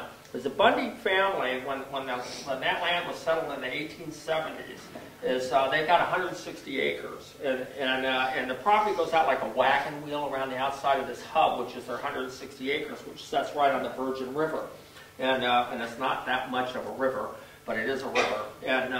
And what happened is when that family had settled that property, and I think it was actually on the wide side, is when that property was settled, is they paid the federal government a fee, a grazing fee, which was a one-time pay fee that was transferable from generation to generation of the family. So when they settled that, and it's because my view it was in the 1870s, and that land was pretty vacant out there, and the government wanted people to move out there. It was very enticing to go. So that family paid that grazing fee so they could graze cattle on that land, on that 600,000 acres that surrounded their property for eternity, because that fee was a one-time paid fee. What happened is I think it was sometime probably about 100 years afterwards when the BLM decided to show up, and they made the BLM. The BLM had a better idea. 1946. 1946. So we're in the 46th area. What happened is the BLM came up with an idea. Is they were going to take care of the conservation of that land. And as a matter of fact, all of those grazing lands throughout America. And they were going to charge a per head fee. So if you wanted to have your cattle on there, you'd pay X dollars a head or X cents a head. So the Bundys and most of the ranchers, in fact, went ahead with that because it also lightened the load on them, because then they didn't have to take care of the water and the troughs and all of those things that they've been taking care of for generations. Well, the BLM took the money, didn't do the work. So Cliven Bundy eventually had it with them and sent them a letter firing them, just like you would a contractor. If you hired a contractor, didn't do the job, is you're going to warn him and then you're going to fire him. So that's what he did. He offered that money to the state of Nevada to handle that. The state of Nevada wouldn't take it. And so he accumulated the checks all along that he had sent off to them, and still has them. And but he was still holding to the original agreement. Then he took over back what they've been doing for 140 years, maintaining that property, the conservation of that property. So really, if you want to think about it, it's the state of Nevada, I mean the federal government actually probably owes Cliven Bundy and his family a fee for doing the job that they were in fact supposed to do. So the BLM came in this last go-round, because Cliven had been fighting for about 20 years, and there's some rumor about some Chinese solar companies. Well, I heard quite a bit about that. Just wait a second. And there's a company that Harry Reid's son is involved with, and they bought some property down the road a ways. These Chinese did that Harry Reid's son negotiated. They paid, I think it was $4.8 million for this property that was appraised at between $28 and $36 million. So Harry Reid's son negotiated this deal with this Chinese company. But the problem with that land is they have the tortoises that are protected on that land the Chinese bought. So what the plan is to move those tortoises from that land onto the Bundy's land, right, that the BLM would then take, right, once they got rid of the cattle, and that way the Chinese corporation that spent all that money, and God knows how much the Reid family benefited off of that, but they are multimillionaires since Harry's been in the Senate, is then that would relieve that roadblock. I went out on that land. I traveled that, not all of that 600,000 acres, but I traveled up the highest point up there was about 8,700 feet, and I overlooked that whole land, and I was talking to one of their foremen who was, they were married into the family, is Corey Houston. And I said, Corey, I'm looking out, we're on the top of this mountain, and I said, how big is 600,000 acres? I mean, I'm looking over a vast area, and he goes, that property's about like this. And I was like, wow, I mean, because it went on forever. And well, as we were going on that land, we were traveling with a fellow named Cliff. He was a rancher, had been a rancher, his family had settled their land in northern Nevada in 1862. And the BLM had done the same thing to his family. They cut his herd down from 700 head down to 100 head because they took the property away that his family had an agreement with them for. And as we were riding, Cliff told me, he says, Jerry, because we got to talking the whole way. He's a really good guy, probably in his 70s, maybe his 80s. And he says, you know, the BLM told me if I put my cattle out on that land, because I only got 100 head left, he says that they're going to throw me in prison, federal prison, for the rest of my life. And he said, if I let my cattle go, will you help me? And I said, yeah, we will, Cliff. Yeah, we will. I said, you count on it. So he told me, he says, it was going to be a few weeks, and he was planning on letting his cattle go, taking that chance. I'm still waiting to hear from him. And they settled that property in 1862. 1862. And this is what's been happening, is the government's been running these people off, because it's not our land anymore. If you think federal land is our land, even though we are the government, right? We're the people, it's not. They're controlling it for their interests, and they're using it for their interests. And they're killing the farmer. This is Agenda 21 on steroids.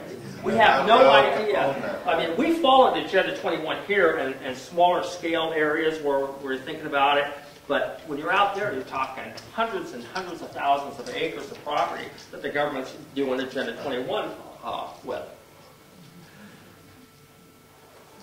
If we don't, when I traveled out on that land, I've got to back up a little bit, is I found, when I was with Corey, he took me to where there was a pen, like a round pen for horses, but it was smaller, it was a containment pen that the BLM had set up. And he said, Jerry, he says, look at this mark right here in the middle. It was a scratch mark in the ground.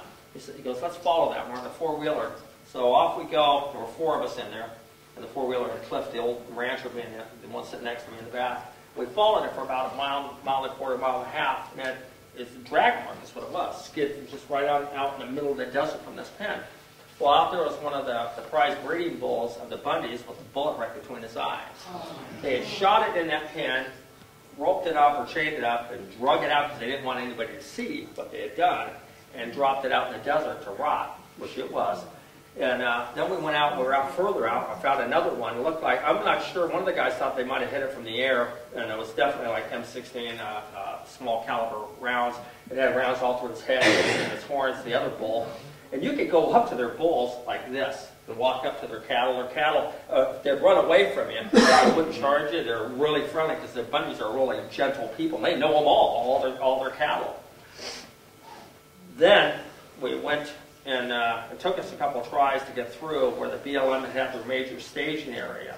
And they had a big staging area, hay, and they had heads, and they had their trailers, and the whole 9 yards. Right behind it, maybe 25, 30 yards, was a grave. And being a history buff, watching what happened in World War II by the Nazis with the others, this is the size. I don't know if you can see it, but this is Ryan Bundy, who was, I consider, a good friend of mine. In this grave, you can see how tall it is. This is how tall he is, and this thing is quite wide. He's a big man too. And I can pass this around. And what a decent man. The whole family is a decent family. What we did is they had hooked up and got a small excavator out there for a few hours. So you could see the back of a steer's back hanging out of the hole. The grave was partially filled in. And so they took the excavator, started digging. I brought 2 camera crews with me, 2 private camera crews that were out on site, and they filmed it. The women were crying, and the cameramen were throwing up. And out of that grave, I don't have a bunch of pictures of it, but this one here, you can kind of see the head, which is, you can see the mouth and some of the legs, but there were the hooves ended up sticking out on the ground. They picked one of them up. They'd all been shot. Picked them up, because I identified the bullet holes in their head myself. And taking them out of the grave. And we only pulled 4 of them out of that grave because we ran out of time with the excavator. But we assumed that there are more graves around because they're still missing more cattle. And when the BLM had come in and separate and taken over the land that the Bundys had been raising their cattle on for 140 years, they came in at the calving season, which is a real critical season for those of you who don't know how that works, is that the cows had just had their babies. And then they separated the cows from the babies, and the cows were all in milk, full udders, and the babies were left out there to die. The ones that they caught, they put into containment pens that the water the ones that did have water, that the water troughs was too tall for the calves to be able to reach. So the calves couldn't reach them, so they just die of lack of water. And the cows, the mothers, with not being able to get rid of their milk, in fact, there's an illness that comes from that. They were suffering through that. And you can see the cows out wandering through there looking for their calves. They're looking around. And it was horrific. Horrific. And these same people who did this are the same people who had their sniper rifles trained on the Bundy grandchildren and great-grandchildren and the women at the Bundy's house. That when I was at their house, the kids were playing in the creek, and Carol Bundy, Cliven's wife, came out and she gave me a hug on the porch and goes, "Jerry, this is the first time we felt safe." And this was like after we'd been there about a week. And then one of his daughters or daughter-in-laws, I'm not sure which one she was, you could hear the kids playing in the little spillway, splashing, just little kids laughing and giggling. And she's crying, and she hugs me. And she goes, "This is the first time those kids have been able to play and laugh in this creek. Thank you guys, because without you, we might all be dead." It was moving. It was, and this is what happens when we don't stand. When our government gets out of control and we go back like the Jews did in Nazi Germany and shut our blinds because it's not us and we don't want to look, this is what you get. But eventually it comes to your door. Eventually it comes to all of our doors. And this is why it is so imperative that we as American citizens, that we all stand and support like you guys did, and especially with the prayers. I'm telling you, we had two people atheists give their lives to Christ, and we had a marriage at the Bundy Ranch.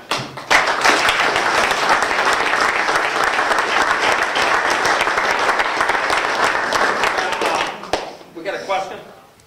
Yeah, Jerry, thank you. Thoughts, and everything you've been talking about. The point that I wanted to get to real quick is I did a lot of research about this, obviously, hearing about the emails from Sue. I've got all of those and followed that very closely. I spent some time on the phone with Sue as well. And in the research that I was doing, the BLM had been reportedly actually pulling up some of these wells with intentions of actually droughting the Bundys off of the land. Now, I don't know if that was hearsay or if that was factual. I can answer that. I'll stop it right there. I saw that what they did. They cut the water lines, tore the water lines out. They took their water troughs and the tanks that the Bundys had put out there for years, and which they camouflage painted them so that people were looking out at the desert that they wouldn't be able to tell that the water tanks were there. I mean, they took the time to hand paint them, right? They cut those up with welders and torches and stuff. I saw them. And on top of it is where they drug that first steer I told you about that they shot between the eyes and drug it out there. They backed over one of the tortoise dens where the nests were. I stuck my hand inside of that nest where they had backed over where the tortoise lived and just kept on it going. And that was the BLM and their cowboys. And they're supposed to be responsible for taking care of that and putting those things in place, but they were just tearing them up in order to drought them off. And furthering in my research that I've been doing, and I want to kind of put the bug in everybody's ear, and this goes to what you were saying about the Chinese buying up some of this land next door, down the street. Some of the research that I've been doing is we're seriously in debt, the country is, and China's holding a lot of that. And what I've actually come to find is that in other countries around the world, they're actually paying their debts back to China by giving them land, their own land, to pay off this debt. And my concern is that our government's going to turn around and say, well, instead of, good honest people want to pay their debts and want to make good on what they have, but honestly, the government is so far in debt for us to just say, if China comes here and says, oh, it's time to pay your debt, for us to say, well, come and take it, that I think they're actually going to just start levying our lands to them and saying, here, come build your plants, come build your solar fields and man your military here to guard that right here on our back steps. So, but I don't know how many people are aware of other countries doing this, but my bug to put in everybody's ear here is that is a very real possibility that we may end up start paying our debts back with our land, and that's not okay. They're already holding the deeds to many of our national monuments, so it's already too late. They're already doing that. Yeah, they don't want our money anymore because it's useless. It's worthless. Land will always retain value. and also what's in that ground. Yeah. I just have to say this. I found out through all this that I'm not bragging, I'm just stating a fact. And I just want you to know that it's coming from my heart and from every bit of my being. I found out that not only did my ancestors fight in the Revolution and Civil War and everything, that one of them was the commanding Brigadier General of the Massachusetts Militia. And what these men fought for, they fought for our freedom. They set up a constitution because they knew that man was evil, and they knew that man basically was they're psychopaths when they get in power. And when they set up the constitutional structure, they set it up to empower at the local level. Right. And I'm old enough to remember being a little kid in New Hampshire when they took away, when it was the government that took away the dairy farms. And I remember there were farmers, some of them committed suicide, and they were very upset because they didn't know what to do, and a lot of them said it was the end of America. And I didn't know what they meant back then, but now I'm starting to understand. If you look at what the communists did, when they collectivized the Soviet Union, Stalin had it in for the Ukrainians, which was the breadbasket of the Soviet Union. If you want to know who went to the gulags, it was the farmers from the Ukraine, and a lot of them starved to death. And that's what, but the other thing is, when Alger Hiss, before he was a communist spy for the U.S. State Department and setting up the United Nations, because he was part of that, and he went to prison for lying about it. He was part of the Department of Agriculture.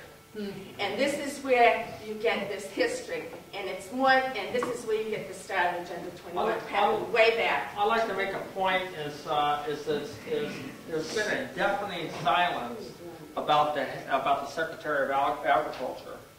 True. Who authorized all of this? Yeah, I mean, they focus on the militia guys, which I'm not a militia guy. And it's funny because every time I get interviewed, they think, oh, you're head of the militia. I'm not a militia guy. I'm a 912 guy. And then I heard all about it about Beck. Well, why isn't Beck supporting you? Which I tried to actually goad him into coming out there, but it didn't work. What I did find is that this is nationwide. This is, and I think that one of the largest lessons I took out of this is that if we stand with those people who are in trouble, it empowers others to stand. Right. Other people, I heard story after story after story of others who were in the same situation as the Bundys, some even worse. And those people now feel that there's safe for them to stand, that they're not alone because they felt separated by our government. And as long as we have people like this, and I'll start here and go around this room, is we can empower America to take back their country.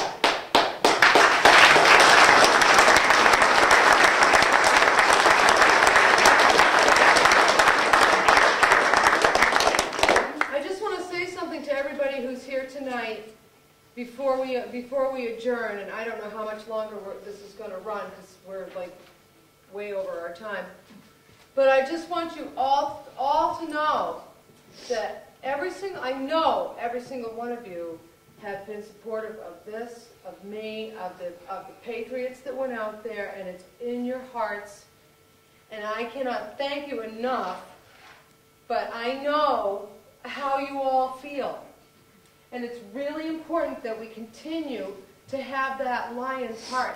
And that we have to do what Jerry and these guys are talking about. Be ready to go. Realize we've got problems in this country, big, huge problems. But thank you from me and these guys. Thank you, thank you, thank you, thank you for everything that you've done, for every prayer that you said, for every penny that you donated, for every time you thought about these guys out there, and thank you for staying the course and coming every single month and trying to do whatever it is that you can do to affect us being able to recapture this country that belongs to us. And I just wanted to say thank you. Thank you. Amen.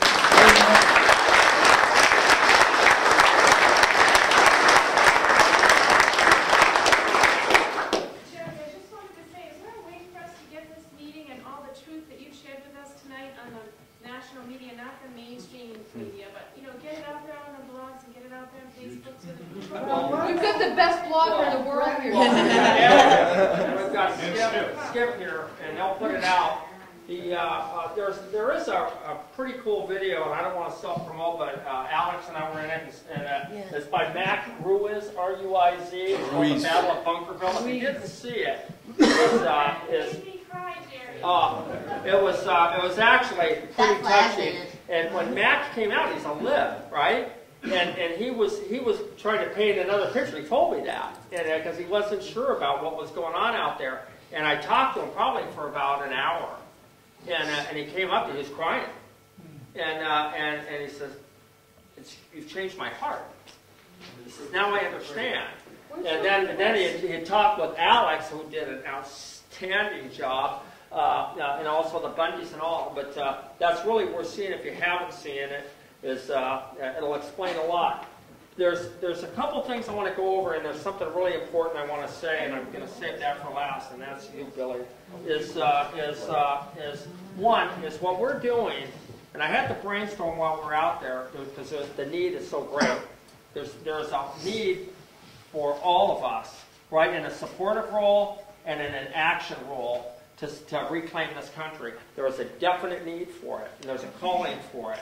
And I think under the Constitution, and actually scripturally, I think that we're called to do this. And is what I'm setting up is what's called a quick reaction force, a QRF. And what we're going to do is we're going to set up a group of people like this. We're going to try to set them up around the countries. We'll have teams, which will be the QRF will be made up of QRTs, quick reaction teams. That'll be able to respond to situations like the Bundys. We'll be able to send out a small team to go out there and do the initial advance work, and then if we need to bring more people in, in fact, to defend their rights.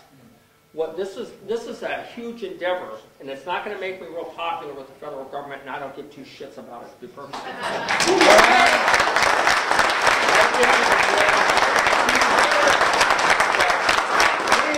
We are going to stand. We are going to stand. If we don't stand for anything, we'll fall for anything, right? What I'm proposing is what we're going to need is we're going to need funds, because these people are going to have to earn a living while they're doing it, and we're going to have to also feed them and clothe them, and they're probably already pretty much armed up, and but they're in transportation as well. I mean, because it was a huge expense. I won't even get into how much it cost for this to go on. I want to tell Sue. Is that it was huge. It was a huge endeavor for us, and but the money's only the money. I mean, because to be perfectly frank with you, when we rolled out, as my son Josh was saying, I wasn't sure if none of us were sure if we were going to roll out into a hot DMZ at that particular point in time. We thought we were going to be probably taking shots when we came in. We had no idea what we were running into.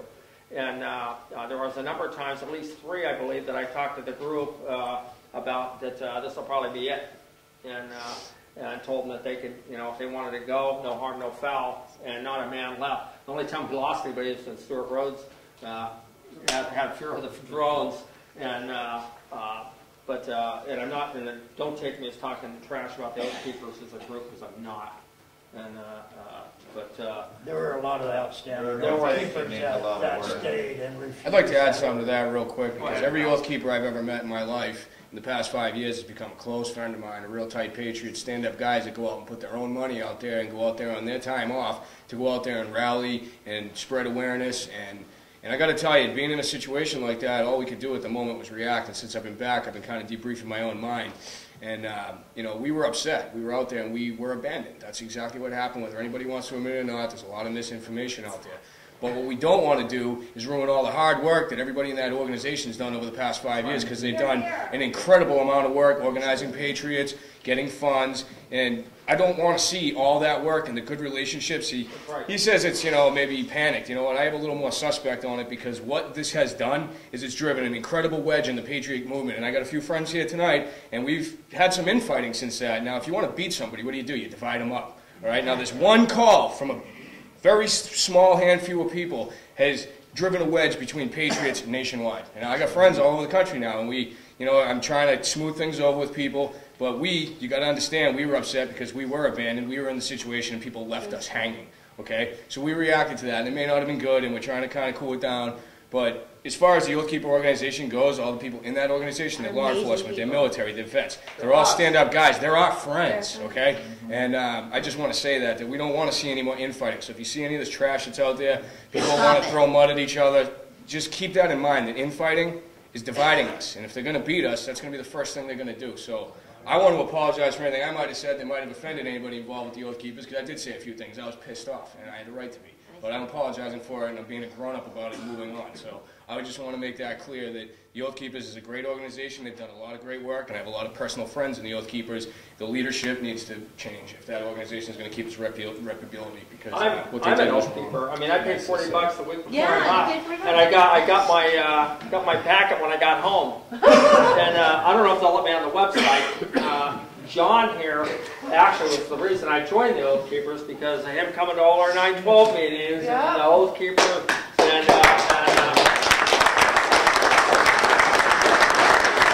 he gave me a huge regard for the group, and because what I thought of the Oath Keepers was what I saw in John, and that to me was admirable, and that was a group. John was somebody worth being around. I knew that. I sensed that right away. I had no idea we were going to end up in Nevada and standing toe to toe.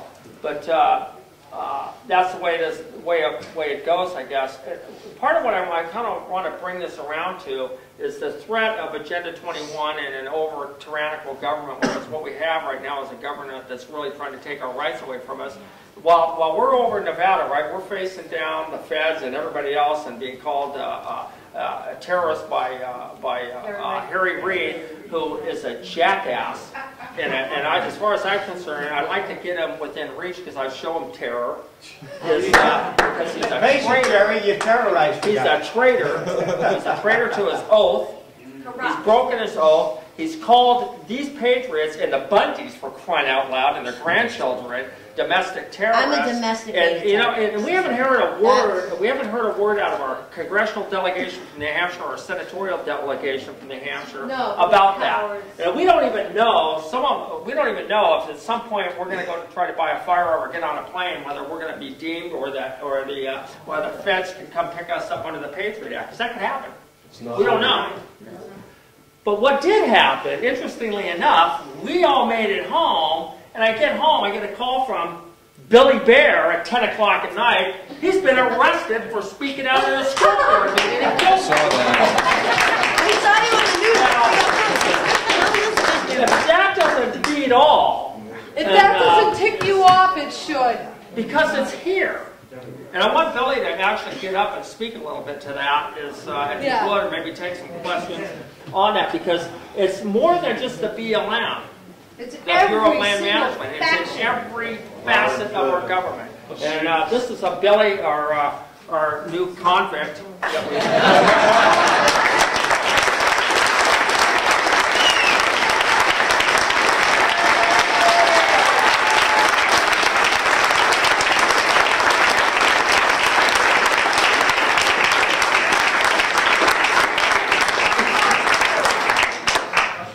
One of the first people I called when I got out was Jerry, and I said, Jerry, 2 or 3 weeks ago, who in the world would have thought that I would have ended up locked up before he would?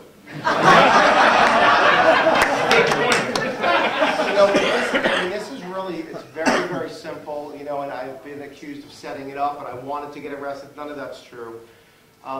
This kind of lockdown is coming from the top to the bottom and back from the bottom to the top. It's all throughout the society. It's the same thing. It's basically shut up. Do what we tell you and shut up. And as soon as you make waves, they just pounce on you. And like Marina said, my daughter who started this whole thing with that assignment, you know, like she said, at the first sign of conflict, they resort to force. And that's ultimately what they have. They have the threat of force and force. They just take, all they could do is take your liberty and take your life. And it was stunning for me. I'm 50 years old. I'm an attorney. I've never been arrested. I left New Jersey to find more liberty. I come to New Hampshire and I get arrested. And it was amazing to be in that situation. Live free That or die. under those circumstances, that the government, I mean, it's the government, on the most basic level, that a school board superintendent goes like this, and I'm arrested, like the thumbs up or the thumbs down. And my liberty was taken from me for nothing, basically, for not following a rule. I mean, that's not even a proper characterization. My children's track coach basically said that I wanted to ban all the books and that I wouldn't give his children the opportunity to read the book. And I was responding to that, and that's what got me locked up. So this is serious. And the real point here, which Josh is going to really briefly speak to, is that the reaction to this was absolutely stunning and humbling, that so many people found out about this. It was amazing. You would think a school board thing, some crazy parent gets locked up for speaking out of turn or whatever, like big deal. Who cares with everything going on? And this past week there were a lot of things going on in the news. And Josh, just explain through how we monitored things.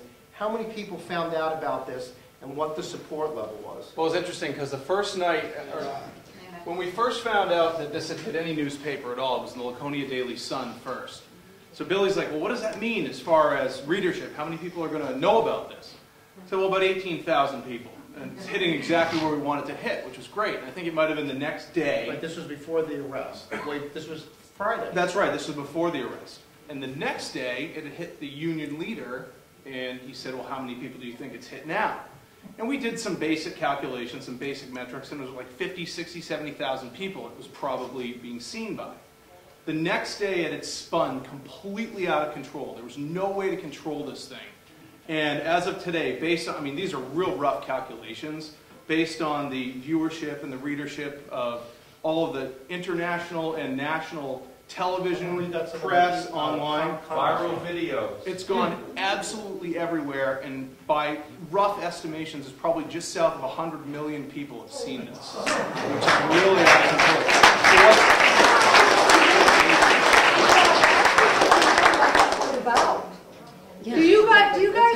Does everybody here know what's... Okay, page 313. Yes, page 313. In a book that this young lady, who is in 9th grade, 14 years old, required reading.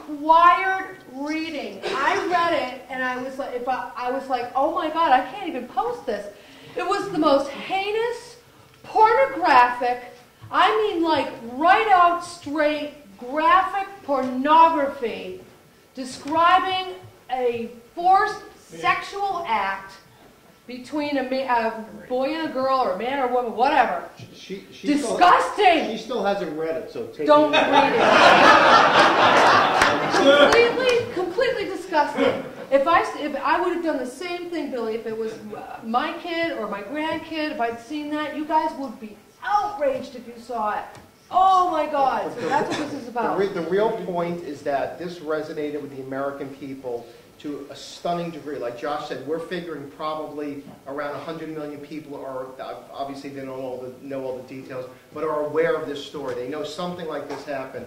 And by every estimation we can come up with all the likes and dislikes, all the comments we've looked through, which is literally, not that we've looked through all of them, but I mean it doesn't take much of a sample to figure it out. The, quote, approval rating, let's say, is about 90% support, which you can't get the American people to 90% support anything. So, I mean, it's absolutely stunning. So, it is very depressing when we look at, somebody mentioned in this, I don't know who mentioned about, well, do you think the American people really will stand up? Certain things trigger things, and this, for whatever reason, triggered something. And it just was amazing to watch what happened. But the point is, you need to stand up. And I reached that point where I kind of was like, all right, what do I do? And I had to make a decision. And it wasn't easy because I knew I was going to, I mean, it was clear that I was getting, probably getting arrested, and I didn't want to do that, but it's amazing how the tolerance for any type of, anything that resembles dissent, it's just, there's no tolerance whatsoever. What did you do? I stood up at a school board meeting, and they imposed a 2-minute limit. What's that? No, so I wasn't even standing up. I was sitting down still. And you could see by the faces of everybody around me, nobody really, they weren't threatened. I was, I was loud, but I wasn't like going crazy.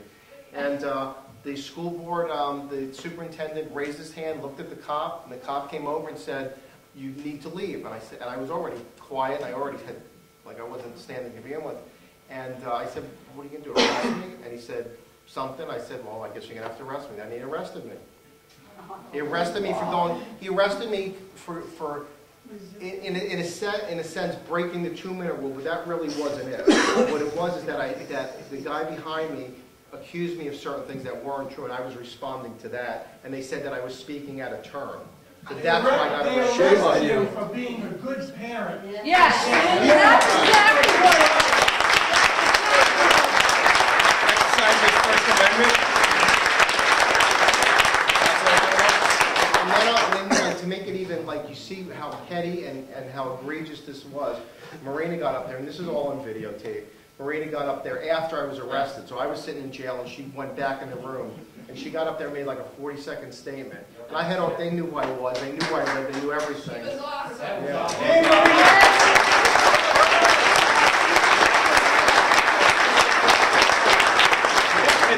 And that video got a 99.5% approval rate.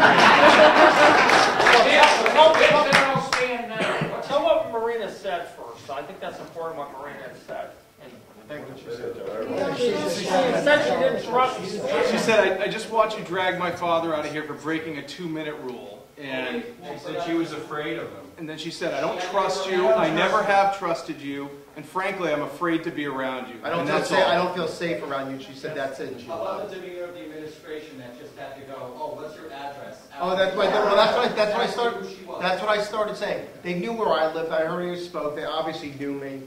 And she got up there. Now, this is after there were the MUR cameras there. There were 3 or 4 cameras in there. They knew it was a lead story in the state already. And they knew because I was arrested, there was going to be even a bigger story.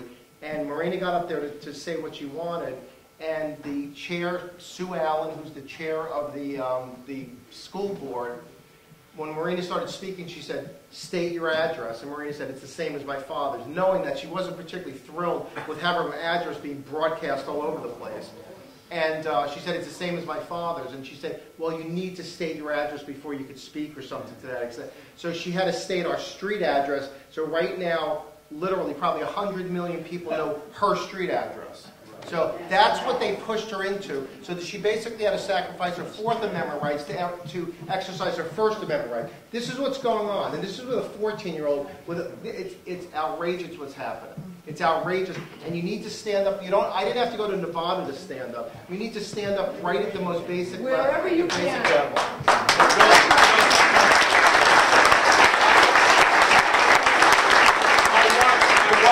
Video. I watched it, and I watched you, and that was just phenomenal. I mean, you talk about cheering, and I have a granddaughter. In fact, you look just like her, and she's exactly the same age. But you're right, okay? But the one thing that was stark in the video with you was not one person, I watched it, did a damn thing, all right? And that's where everyone in this room, if you've got to stand up. I would have got right up and walked out of that place with him. I mean, you guys, that's what we have to do. Everyone was, for whatever reason, oh, I didn't want to be arrested. And he didn't even stand for this guy, and you knew he was in the right. And by the way, how the hell did you get Megyn Kelly? I mean, I'm saying to my wife, Billy did it. I don't know how he did it.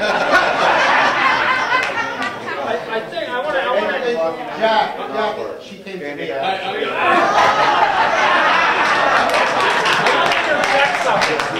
want to interject something here, and Billy touched on it, and we've touched on it when we were in Nevada as well. Is what the government is trying to do is keep you from voicing your opinions. They want you to go inside and be quiet. So if you stand up, then they're going to try to knock you down and make an example of you so that your neighbor won't stand up. And when that happens, is you need to find the courage, as Billy did, and even his daughter as well, and as many others around this country, and a line of them here as well, and the Bundys and their families, because you know you're going to take some hits. I mean, the Bundys are called racist and everything else. Could not be further from the truth. Could not be further from the truth. And but the reality is that the media is not, most of the media is not our friend. Is they're not much more than a propaganda machine for the government. And they take and twist what happens to fit their desired outcomes.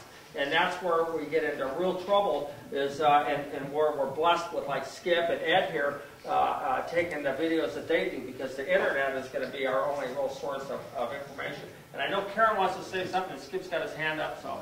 Real quick, I've lived in Gilford for 30 years. This is not the first time that this school board has pulled the same stuff. This is something that is ongoing. But I want to point out something that Marina said, and I think it's the most important piece of her short 40 seconds. And please correct me if I'm wrong. At the first sight of conflict, you used force. And she said that directly to the chair of the Gilford School Board. And indeed, that's what she did so well. And I think I've not heard pithier words to point out the actual problem than what this young lady said in that video. And she is to be congratulated, and it should also serve as a warning to the rest of us. At the first sign of conflict, they turn to force. That's exactly what Jerry said. That's what Warren had a question or a statement. Y'all remember the picture that Norman Rockwell painted of the town meeting, which was probably in New Hampshire, of the man standing up? And that's been an iconic thing about what's good about America. And he was that man, and they arrested him. He was that Norman Rockwell man, and they arrested him. That's why we got to take our country back. That's right. Yeah, for no other reason, we better do it for Norman Rockwell.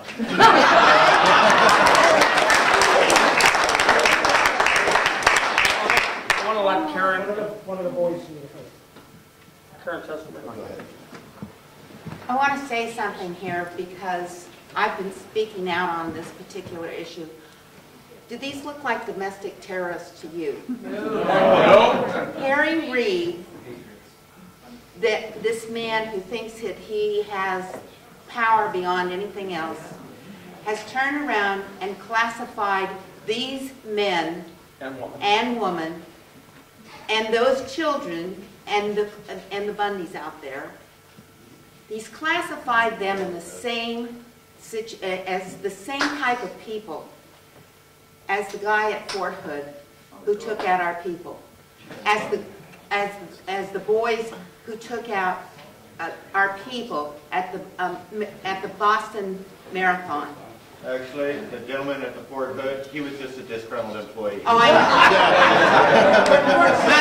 can't even take that. I am so irate about that particular situation because that man continued to get paid while he was on trial, while the families and the men and women who stand up for this country were begging for food. They're on food stamps. This is just absolutely wrong. And this man needs to be censored. And I want to know where our senator is. Why is she so silent? When the one who is... Two of them, both well, of them. I'm sorry, but at least Jean Shaheen belongs in his caucus. She should be calling him out and saying, stop it, apologize, because these people are our citizens and they should not be classified as terrorists. Now the problem is that once they call them a terrorist, are they on a watch list somewhere? Are they going to be scrutinized? As Jerry said, are they going to be able to go and buy a firearm if they want to expand their collection?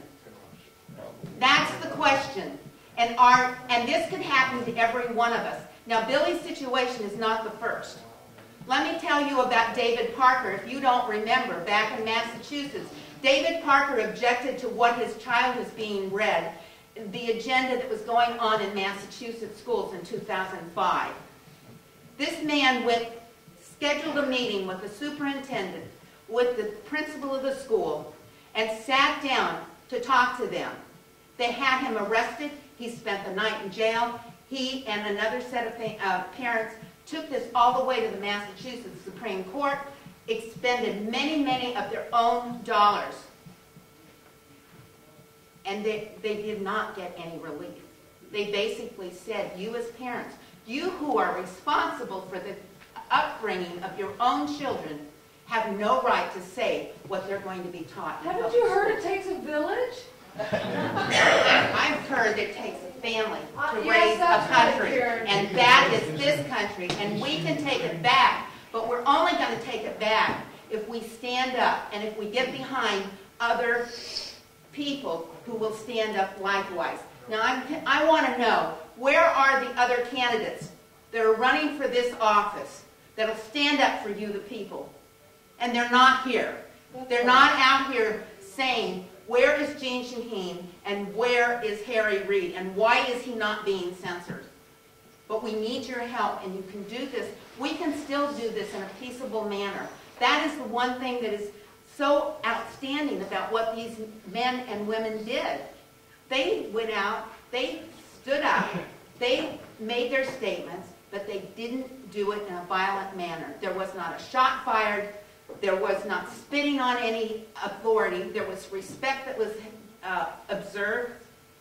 So unless we get together, unless we stand united, as this young man said, divided we fall. And what we have done in this country is we have been divided because we're either conservative or we're liberal. We're either white or we're black. We're either Asian or we're Hispanic. That is a bunch of hogwash. We are Americans. Absolutely.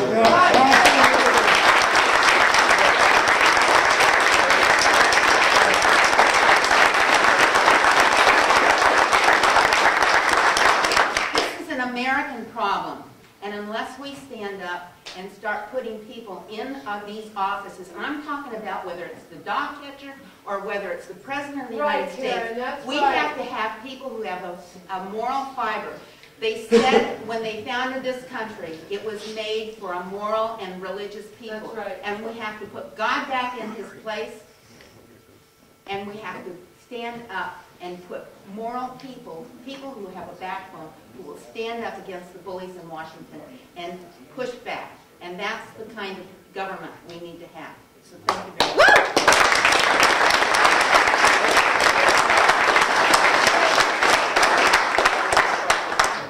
I have a couple things. I want to clarify something to you. I'm from Portland, Oregon, and your story was on my Facebook newsfeed within about 8 hours of it happening. So it was, I even brought it up, and then it was like, oh, we know that guy. It was like, whoa, that's cool. And I'm at their house and all I see. And then I can't speak for anyone up here, but if you want to go, young lady, if you want to go to the next school board meeting, I will accompany you, and I will make sure you feel safe. Okay? No doubt. I have no problem making sure you feel safe. I've got verbal jousting skills. I've got fighting skills. I will make sure you and your dad feel 100%. 100%. Band-Aid on their ego. Yeah. I will go with you to the next one. And I will make sure she's safe. And then the whole thing about the domestic terrorist, I like to put a flip on that because Harry Reid, I call him a Democrat terrorist.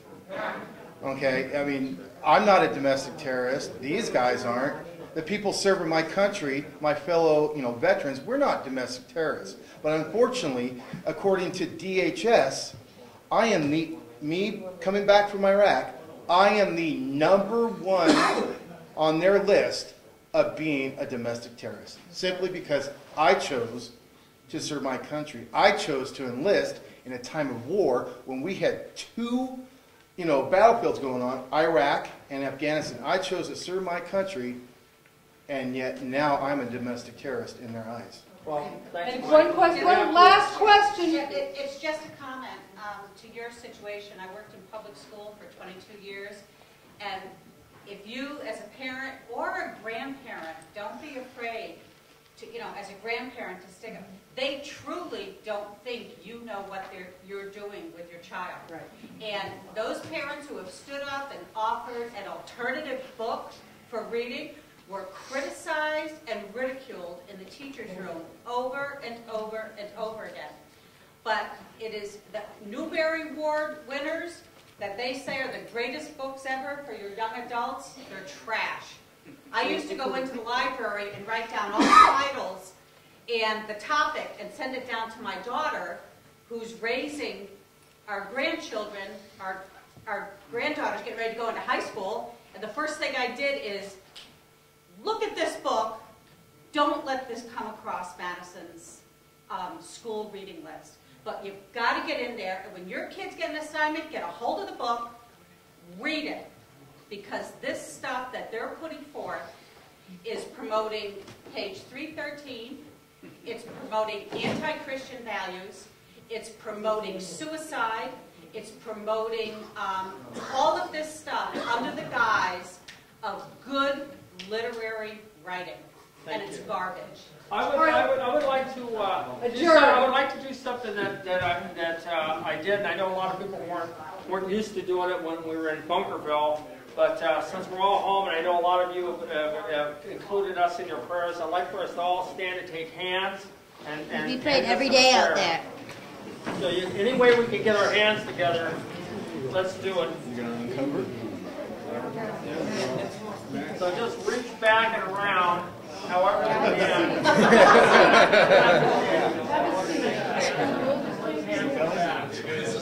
And uncover, please. If you're under a hat, pull your hat off. Thank you. You too, man. Father, I just want to praise your name and glorify you, Father, because that's really what it's all about. If we glorify you and we praise you, Father, that our hearts are right and we'll treat each other well. We pray, Father, that you give us discernment and understanding for your word and for your will. That you shine that light, Father, so we know where to put our feet in that secure ground. That you use us for that light, Father. That you reflect that light off of us wherever we go, Father, so those who see us will see you through us and through our actions and out of the words that come out of our mouths, Father. That the people will know that right is right and that there is a wrong. That the gray area is evil, Father. That in fact that we must stand for you and glorify you because all things come from you. We praise you, Father. We thank you for this gathering. We thank you for Billy to have the strength and his daughter to have the strength to stand before those who would attack them, and knowingly that they were standing in the lion's den. We thank you for all those who went to Bunkerville and stood, Father, knowing that it may take their lives, but realizing that we're just visitors here, Father. This is temporary. You're eternal. And right is worth fighting for, and it's worth dying for. You put us in this state, Father, that General Stark said, live free or die, death is not the worst of evils, Father. And we recognize that. We truly recognize that because we have looked into the face of death, Father, and we've come back harmless thanks to you. Yes, you have protected us and kept us safe and answered our prayers and the prayers of many people around this country and around the world. And we just praise you, Father. We thank you and we ask that you shore us up and provide for our needs so that, in fact, we can help others. Yes, just Lord. Use this as a tool, Father. Use this as your sword, as your tool to do whatever it is you would have us do. But please give the American people the strength to stand for what they know in their hearts, the things that you wrote on their hearts, Father, that are right, true, and just. Yes. And that we will not stand by and let our neighbors be assaulted or persecuted or name-called without us standing up and defending them, Father. Help us to defend those who are too weak to defend themselves. And help us give courage to those who need courage. And we just thank you in your Son, Jesus' name. Amen. Amen.